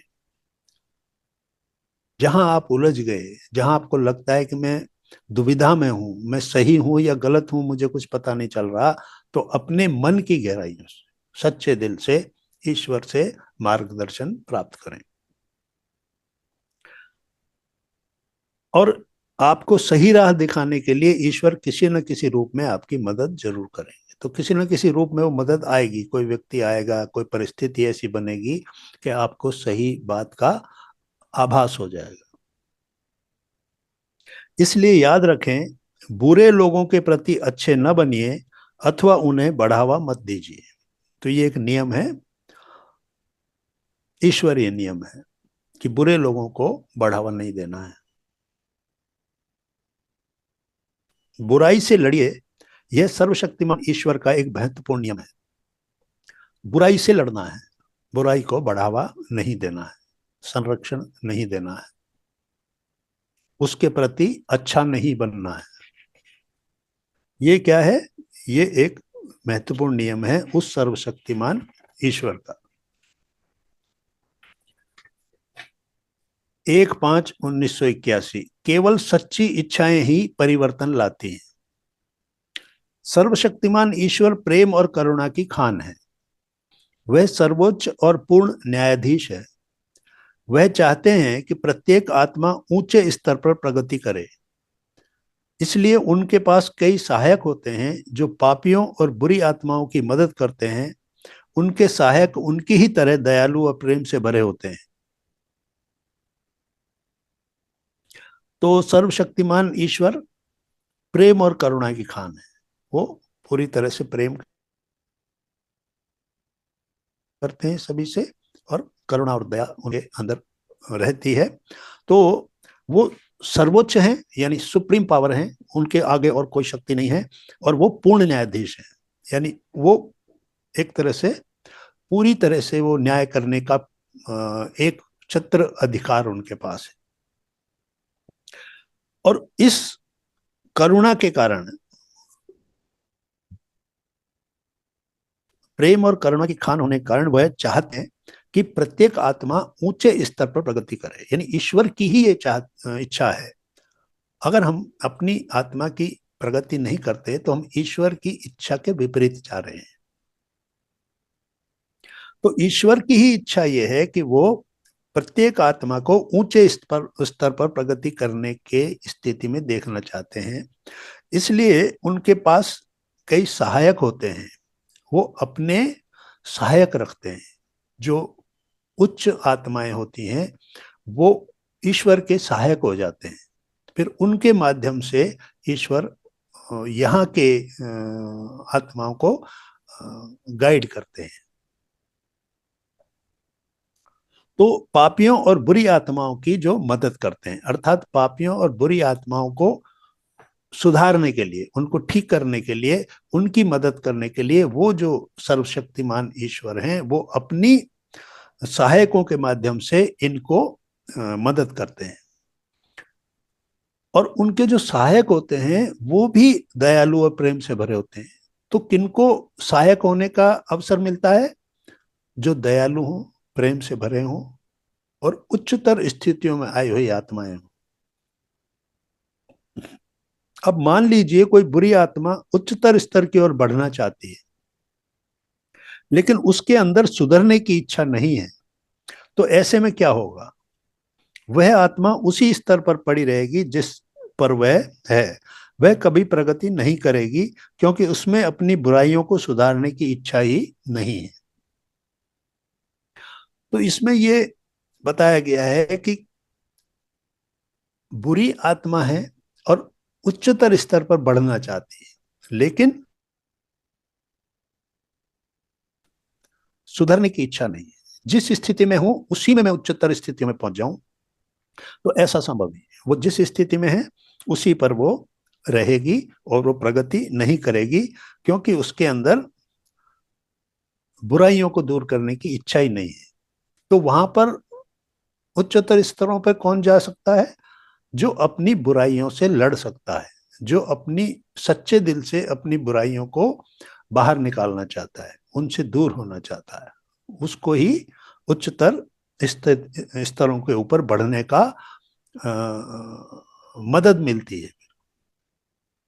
ईश्वर के सहायक उसकी मदद करना चाहते हैं जो अपने अंदर से वास्तव में बुराइयों को दूर करना चाहता है। आपकी अपनी सच्ची इच्छा शक्ति अकल्पनीय चमत्कार करती है। तो आपकी इच्छा शक्ति, विल पावर, वो क्या है? आपने किसी चीज के प्रति इच्छा करी, लेकिन उसमें शक्ति नहीं है, केवल एक अपने मन में एक भाव लेके आ गए, लेकिन उसके अंदर आपने कोई शक्ति नहीं डाली, उसके अंदर आपने कोई ऐसा प्रबल अपनी शक्ति को नहीं डाला, यानी कि उसको पूरी तरह से वो नहीं किया, अपनाया नहीं, सिर्फ एक सोच के रूप में उसको देख लिया कि मुझे ऐसा करना है। लेकिन सच्ची इच्छा शक्ति के साथ अगर आप कोई काम सोचते हैं तो वो चमत्कार कर सकती है। ऐसा चमत्कार अकल्पनीय, जो आपने कल्पना नहीं करी होगी, इतनी बड़ा चमत्कार हो सकता है। आप अपने आप से कह सकते हैं, मुझ में जबरदस्त इच्छा शक्ति है, लेकिन मुझे नहीं लगता कि मैं प्रगति कर रहा हूं। अपने बारे में सोचिए और अपने आप से पूछिए, क्या खुद को बदलने की मुझ में सच्ची इच्छा है, या बस मैं यूं ही सुधरने का ढोंग कर रहा हूं? तो जब आप अपने आप से ये बात कहते हैं कि मुझ में जबरदस्त इच्छा शक्ति है, इच्छा शक्ति होते हुए भी मुझे लगता है कि मेरी प्रगति नहीं हो रही है, तो अपने आप को ये बात बताइए कि कहाँ बाधा आ रही है, अवरोध कहाँ आ रहा है। इच्छा शक्ति है लेकिन प्रगति नहीं हो रही है, तो अपने आप को बताइए। इस बारे में जागरूक होकर अपनी इच्छा शक्ति के प्रति सच्ची निष्ठा के साथ अपने आप को ये बताइए कि जबरदस्त इच्छा शक्ति है, लेकिन मुझ में प्रगति नहीं कर पाने की स्थिति में मैं हूं। तो अपने आप से जब आप ये कहते हैं अपने आप से कि मुझ में जबरदस्त इच्छा शक्ति है लेकिन मैं प्रगति नहीं कर रहा हूं, तो अपने आप से पूछिए, साथ में ये प्रश्न भी अपने आप से पूछिए कि क्या मुझको बदलने की, अपने आप को बदलने की सच्ची मेरे में इच्छा है या बस मैं सुधरने का ढोंग कर रहा। तो ये दो बातें अलग अलग हो गई। इच्छा शक्ति है पर प्रगति नहीं हो रही, क्यों? क्योंकि सच्ची इच्छा नहीं है बदलने की, सिर्फ बदलने का ढोंग कर रहे हैं, तो इसलिए फिर भी उसी स्थिति में रहेंगे, ऊपर नहीं उठ सकते। सच्ची इच्छा और केवल मन को बहलाने और दिलासा देने वाली इच्छा में बहुत बड़ा अंतर है। सच्ची इच्छा एक अलग चीज है, और सिर्फ मन को बहलाने के लिए कोई भाव अपने मन में लाना वो एक अलग चीज है। खुद अपना विश्लेषण करने से इस बात की पूरी संभावना बनती है कि आपको समझ में आ जाए कि दोनों में से कौन सी इच्छा आपकी वास्तविक भावनाएं हैं। तो अपना विश्लेषण करना है, एनालाइज करना है उस स्थिति को कि दोनों में से सच क्या है। क्या मैं वास्तव में उच्च स्तर पर जाना चाहता हूं या सिर्फ मैं अपने मन को ही बहला रहा हूं। यदि आप सचमुच ही अपने आप को बदलना चाहते हैं तो यकीनन आप खुद को धोखा देना बंद करेंगे और सच्ची भावनाओं के साथ बदलने की कोशिश करेंगे। तो अपने आप को धोखा नहीं देना है, सच्ची भावनाओं के साथ बदलने का एक दृढ़ता के साथ, एक धारणा के साथ जब आप आगे बढ़ेंगे तभी आपको परिणाम मिलेंगे, अच्छे परिणाम मिलेंगे, जैसे आप चाहते हो वैसे परिणाम मिलेंगे। तो यहाँ पर आपकी निष्ठा अपने आप के प्रति, सच्ची भावना अपने लक्ष्य के प्रति, और अपना विश्लेषण कि सही क्या है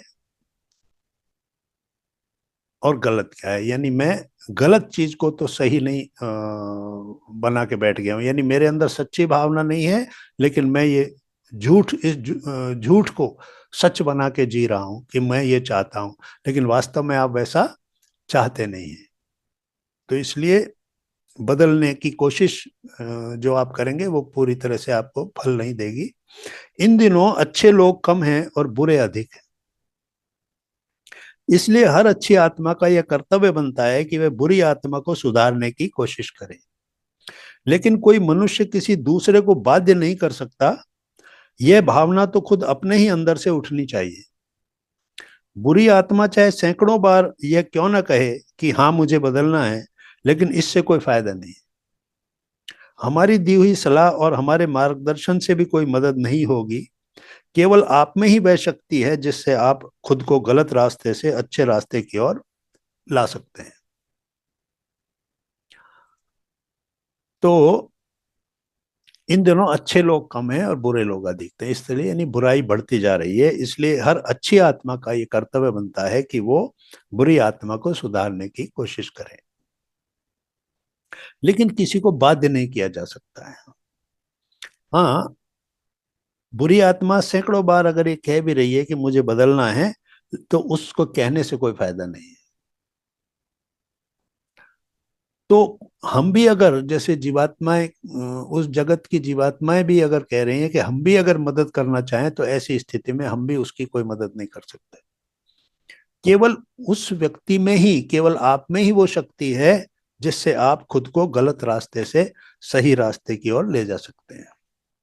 इससे कोई फर्क नहीं पड़ता कि हम जीवात्मा जगत से आपके लिए कितनी कोशिश करते हैं। यहां तक कि स्वयं सर्वशक्तिमान ईश्वर भी आपको आपके बुरे रास्ते से नहीं हटा पाएंगे, क्योंकि उन्होंने तो आपके मार्गदर्शन के लिए पहले ही एक अवचेतन मन दे रखा है। इसलिए ईश्वर इस मामले में कोई हस्तक्षेप नहीं करते हैं। यदि आप गलत हैं तो निश्चित रूप से आपका अवचेतन मन आपको सजा देगा, और आप उसी निम्न स्तर पर तब तक रहेंगे जब तक आप प्रगति करने के लिए सच्चे रूप से मेहनत न करें। प्रगति करने का केवल एक ही रास्ता है, और वह है सच्चे मन से खुद को सुधारना। कोई भी अन्य तरीका प्रार्थना या ईश्वर की दी हुई विनतियां, आप ईश्वर को की हुई विनतियां आपकी मदद तक नहीं कर सकती जब तक कि आपके अंदर सच्ची इच्छा शक्ति न पैदा हो। तो जितनी जल्द हो सके शुरुआत कीजिए, वरना कहीं देर ना हो जाए। तो यहाँ बताया गया है कि स्वयं ईश्वर भी अगर आपकी मदद करना चाहे, लेकिन आपके अंदर इच्छा शक्ति नहीं है बदलने की, तो ईश्वर भी कुछ नहीं कर सकता, क्योंकि उसने पहले ही आपको अवचेतन मन की शक्ति दी हुई है।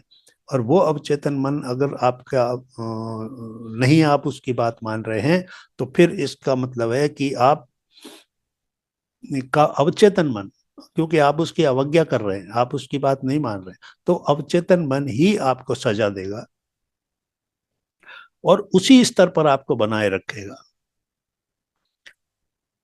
कब तक? जब तक कि आप सच्चे मन से, सच्चे रूप से प्रगति करने के लिए मेहनत नहीं करेंगे, तब तक आप उसी स्थिति में बने रहेंगे। और प्रगति करने का केवल एक ही रास्ता है, सच्चे मन से खुद को सुधारना। ऊपर के मन से नहीं, सच्चे मन से खुद को सुधारने की दृढ़ इच्छा शक्ति, संकल्प शक्ति।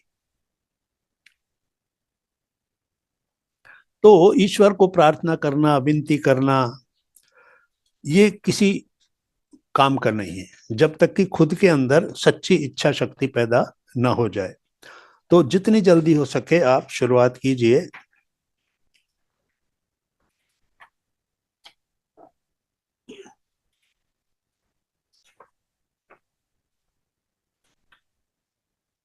और थोड़ा करें। जी मास्टर, अगर है तो देख लीजिए, ठीक अभी है। है टाइम। हाँ ठीक है। तो फिर 2/5/1981, जीवात्मा जगत में दूसरे लोकों की यात्रा। जीवात्मा जगत में 7 लोक होते हैं। उनमें से निम्नतम प्रथम लोक है और उच्चतम 7वां लोक है। इसलिए आपके अच्छे कर्मों और पापों के अनुसार आपका अवचेतन मन आपको उस लोक में ले जाता है जिससे आप योग्य होते हैं। कोई भी मनुष्य उस लोक से ऊपर नहीं जा सकता जिसके वह योग्य है, चाहे वह कितनी भी कोशिश क्यों न कर ले। तो जैसे तल होते हैं ना, जैसे किसी बिल्डिंग की 7 मंजिल की बिल्डिंग है, इसी तरह 7 लोक होते हैं, नीचे फिर ऊपर फिर ऊपर, ये 7 जो है लोक होते हैं।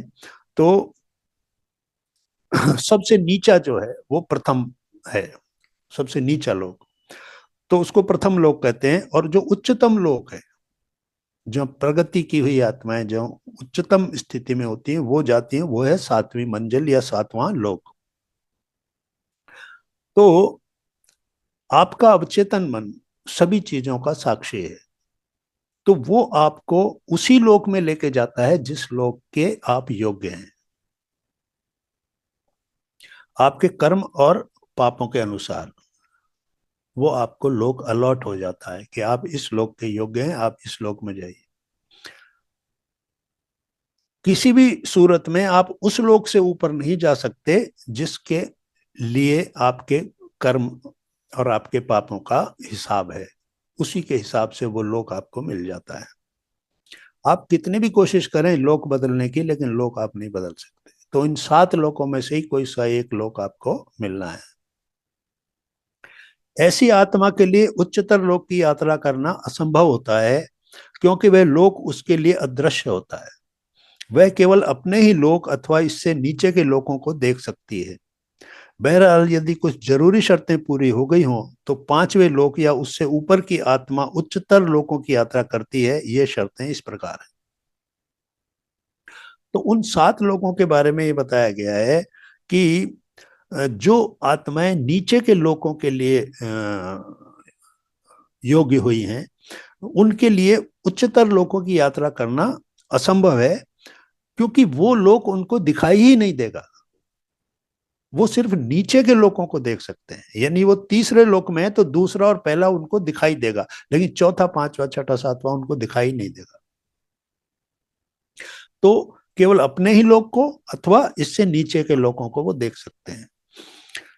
लेकिन अगर कुछ जरूरी शर्तें पूरी हों जो इस प्रकार बताई गई हैं, तो 5वें लोक या उससे ऊपर की जो आत्माएं हैं वो उच्चतर लोकों की यात्रा करती हैं।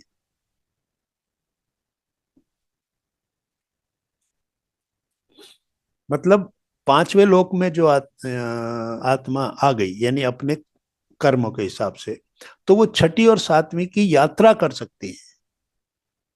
लेकिन शर्तें हैं कुछ। वो शर्तें क्या है? यदि उस आत्मा को कोई उच्चतर लोक से आमंत्रित करता है, यदि उस उच्च लोक की उच्च भली आत्मा द्वारा उस आत्मा को अनुमति मिल जाती है, उस आत्मा ने विशेष प्रशिक्षण प्राप्त कर लिया हो, उस आत्मा ने सुरक्षा अंगरखा पहनना चाहिए जिससे अतिरिक्त रूप से चमकीली रोशनी उसकी आंखों को चौंधिया न सके और अत्यधिक हल्के वातावरण से उसका दम न घुटे, क्योंकि उसकी आत्मा उच्चतर लोक की आत्माओं की तुलना में कुछ भारी होती है।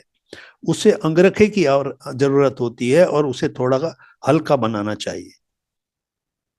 तो ये जो शर्तें हैं, अगर उन शर्तों को पूरी करती है तो पांचवें लोक की आत्मा छठे और सातवें तक जा सकती है, बशर्ते कि कोई ऊपर के लोक की आत्मा उसको आमंत्रित करे तो वो जा सकती है।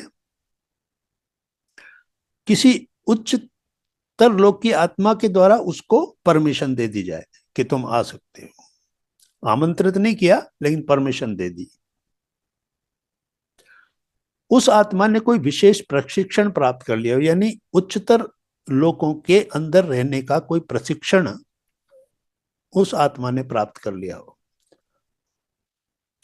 और दूसरा, उसने सिक्योरिटी जैकेट पहन रखा हो। सिक्योरिटी जैकेट मतलब सुरक्षा अंगरखा। तो वो सिक्योरिटी जैकेट क्या करता है कि वहां पर इतनी तेज रोशनी होती है, उस पांचवें से ऊपर के लोगों में इतनी तेज रोशनी होती है कि उसकी आंखें चौंधिया ना जाए, वो कुछ देख ही ना पाए। तो इसलिए उसको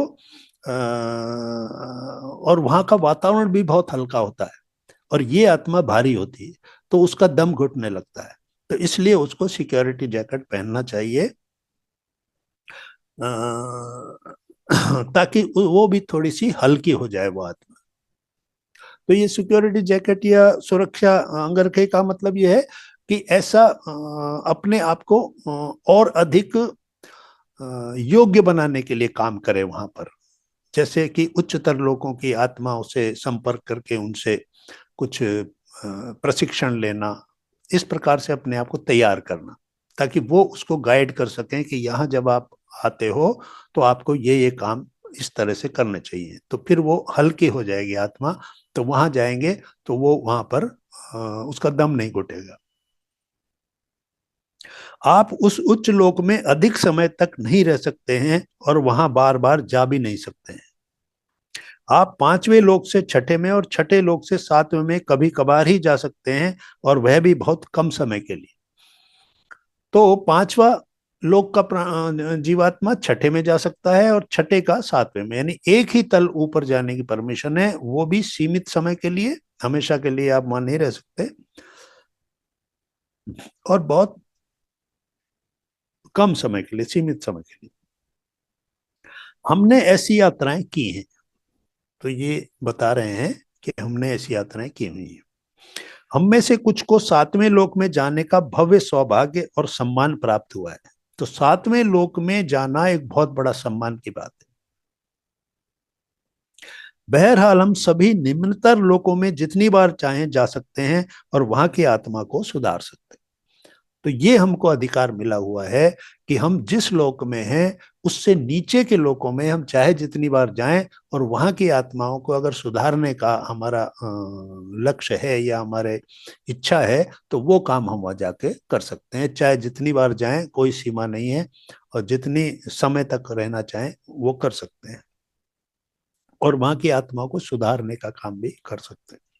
यदि हम निम्नतर लोकों जैसे पहले, दूसरे अथवा तीसरे लोक की यात्रा करें तो भी हमें एक सुरक्षा करने वाले अंगरखे की आवश्यकता होती है। तो नीचे के लोकों में जाएंगे तो भी हमको सुरक्षा की आवश्यकता होगी।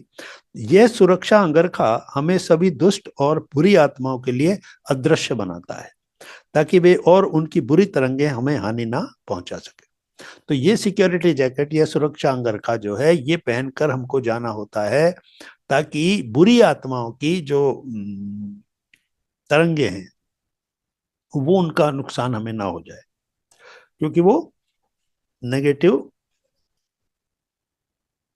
उनकी वाइब्रेशंस जो हैं वो हम तक आएंगी। तो उससे बचने के लिए हमको अपने सुरक्षा अंगरखे की आवश्यकता होगी।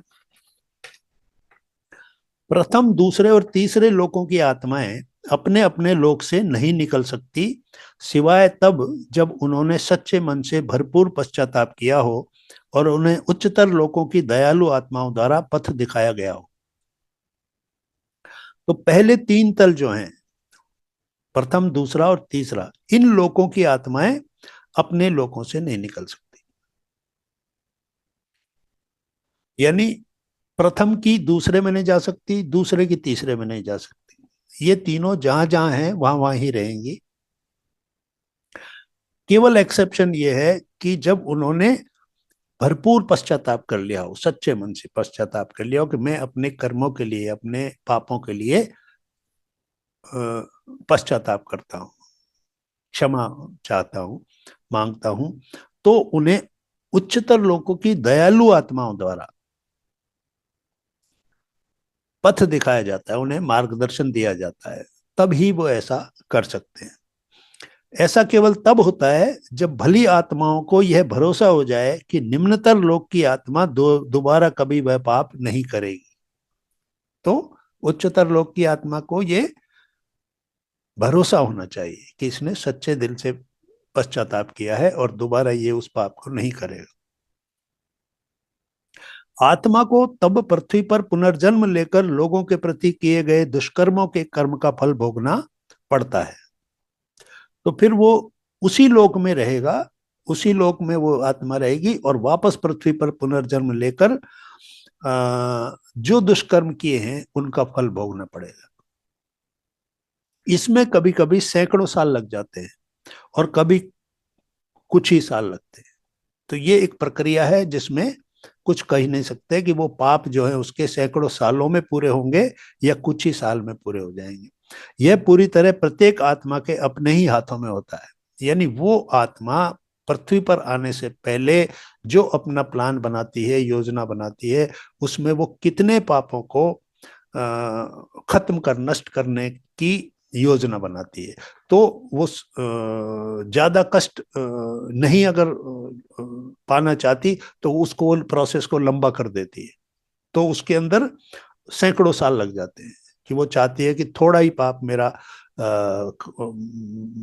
फल मुझे मिले, तो फिर वो धीरे धीरे वो होता है, सैकड़ों साल लग जाते हैं। लेकिन अगर वो चाहती है कि मैं अपना सारा जल्दी से जल्दी खत्म करूं, तो फिर वो थोड़े समय में भी वो पूरा कर सकती है। वो आत्मा के स्वयं के हाथ में होता है। बहुत सी आत्माएं कुछ 100 सालों में निम्नतम लोकों से उठकर उच्चतम लोकों में पहुंची हैं। कुछ भली आत्माएं भी हैं जिन्होंने अपने संपूर्ण आध्यात्मिक जीवन में कभी प्रथम, दूसरे और तीसरे लोक नहीं देखे। तो बहुत सी तो ऐसी आत्माएं हैं कि जिन्होंने कोई 100 सालों में निम्नतम लोकों से उठकर उच्चतम लोकों में पहुंच गए। यानी उन्हें उनकी प्रगति की गति इतनी तेज थी, उन्होंने चीज को समझा, सच्चे दिल से अपनी शक्ति, जो अपनी इच्छा शक्ति को इतना बढ़ाया कि उन्होंने कुछ 100 सालों में, है ना, 200 साल, 300 साल, इतने से सालों में ही उन्होंने निम्नतम लोक से उठकर, यानी पहले दूसरे से उठकर और वो उच्चतम लोकों में पहुंच गई। तो पूरी तरह से ये उनके ही हाथ में होता है, आपकी इच्छा शक्ति के हाथ में होता है। और कुछ भली आत्माएं भी हैं जिन्होंने अपने संपूर्ण आध्यात्मिक जीवन में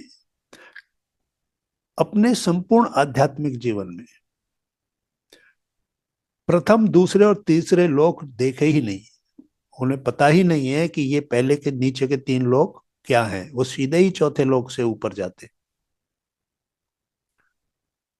प्रत्येक आत्मा अपनी आध्यात्मिक यात्रा चौथे लोक के 5वें स्तर से आरंभ करती है। बहुत सी आत्माओं ने बड़ी तेजी से उन्नति की है, जबकि औरों को हजारों साल लगे हैं।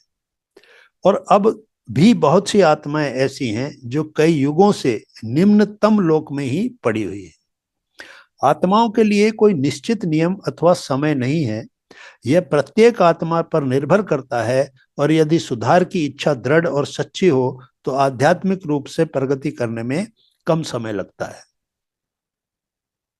तो ये आध्यात्मिक यात्रा की बात है कि आध्यात्मिक यात्रा जो है वो चौथे लोक के 5वें स्तर से आरंभ होती है। प्रत्येक आत्मा अपनी आध्यात्मिक यात्रा, अब यहां पर आध्यात्मिक यात्रा चौथे लोक के 5वें स्तर से आरंभ करती है प्रत्येक आत्मा।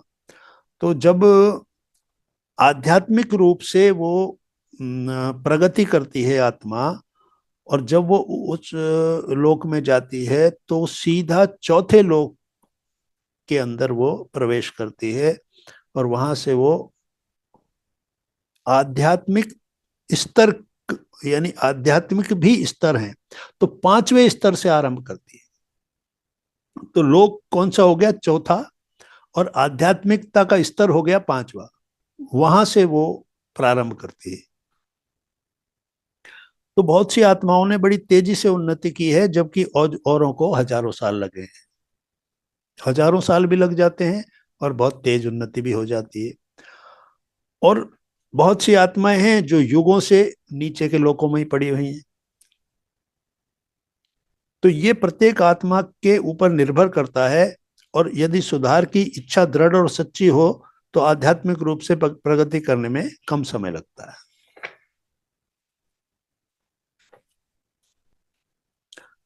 3/5/1981 ईश्वर का न्याय, ये हमारा आज का अंतिम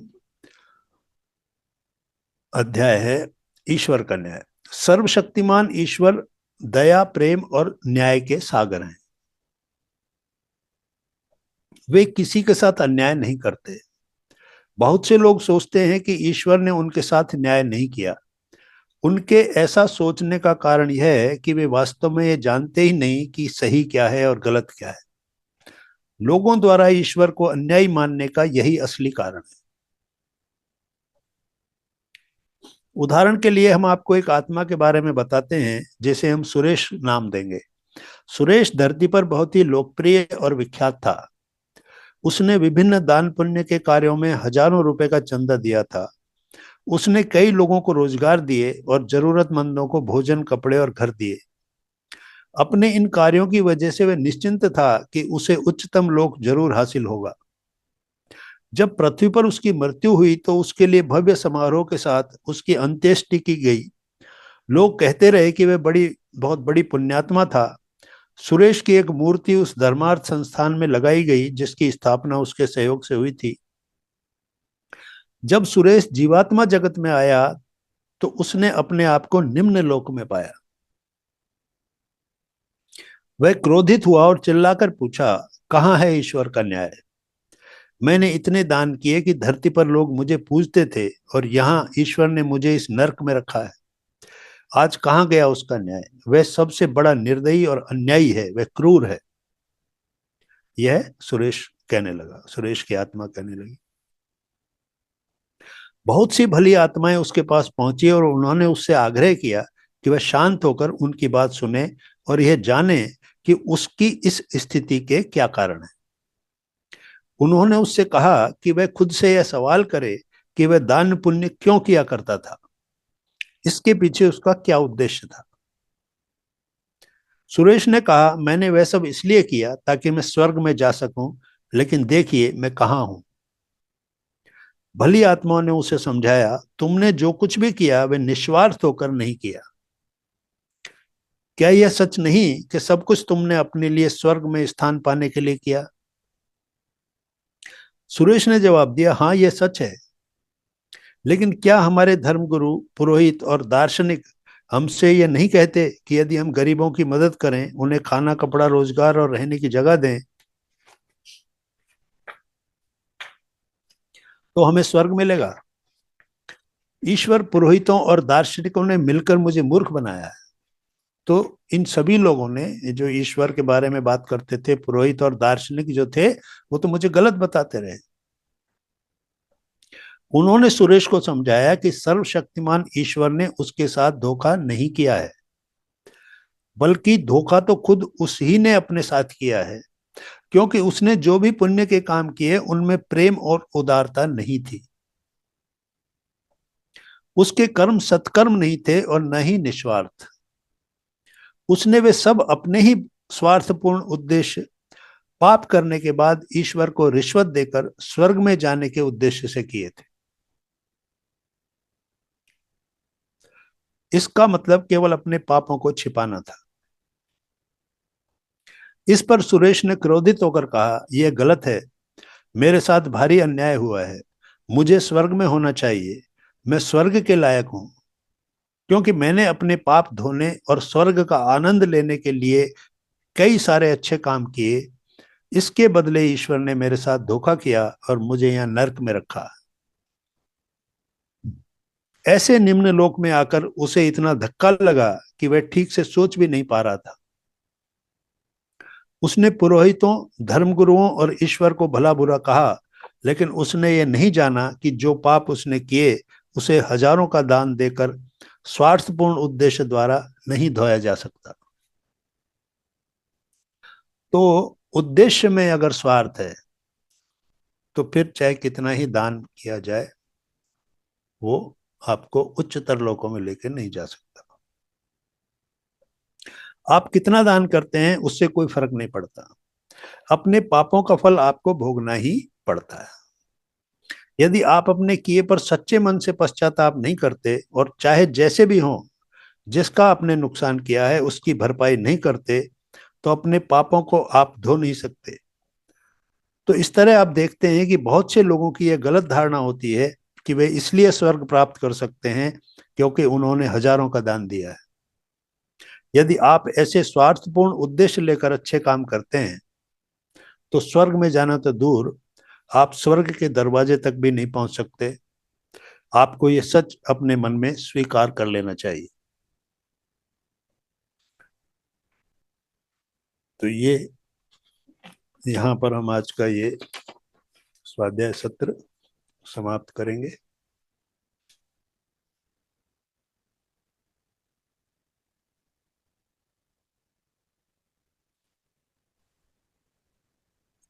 तो दोस्तों, किसी को कोई भी इस बारे में कोई सवाल है किसी का, तो वो पूछ सकते हैं। कोई जानने की इच्छा है तो, या अपना ध्यान का अनुभव अगर कोई वो कराना चाहता है, बताना चाहता है, साझा करना चाहता है, तो वो भी कर सकते हैं।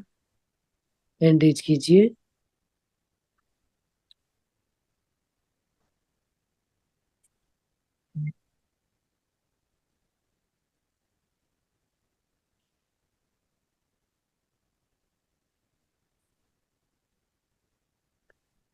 यस मास्टर, बताइए, कोई भी क्वेश्चन है किसी का क्या?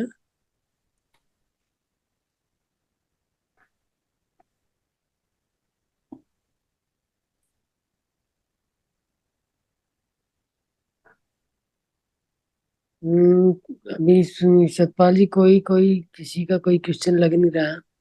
ठीक है, तो फिर आज का ये सत्र यहीं पर जी मास्टर, जी, थैंक बहुत यू। बहुत धन्यवाद सतपाल जी, इतनी शॉर्ट नोटिस में आपको इतना अच्छा ध्यान और ज्ञान कराने के लिए। जी मैं हमेशा आपके लिए आभारी रहूंगी इस बात के लिए। Thank you, welcome. धन्यवाद। Thank you sir. जी थैंक यू, सभी को प्रणाम। नमस्कार। शुभ रात्रि।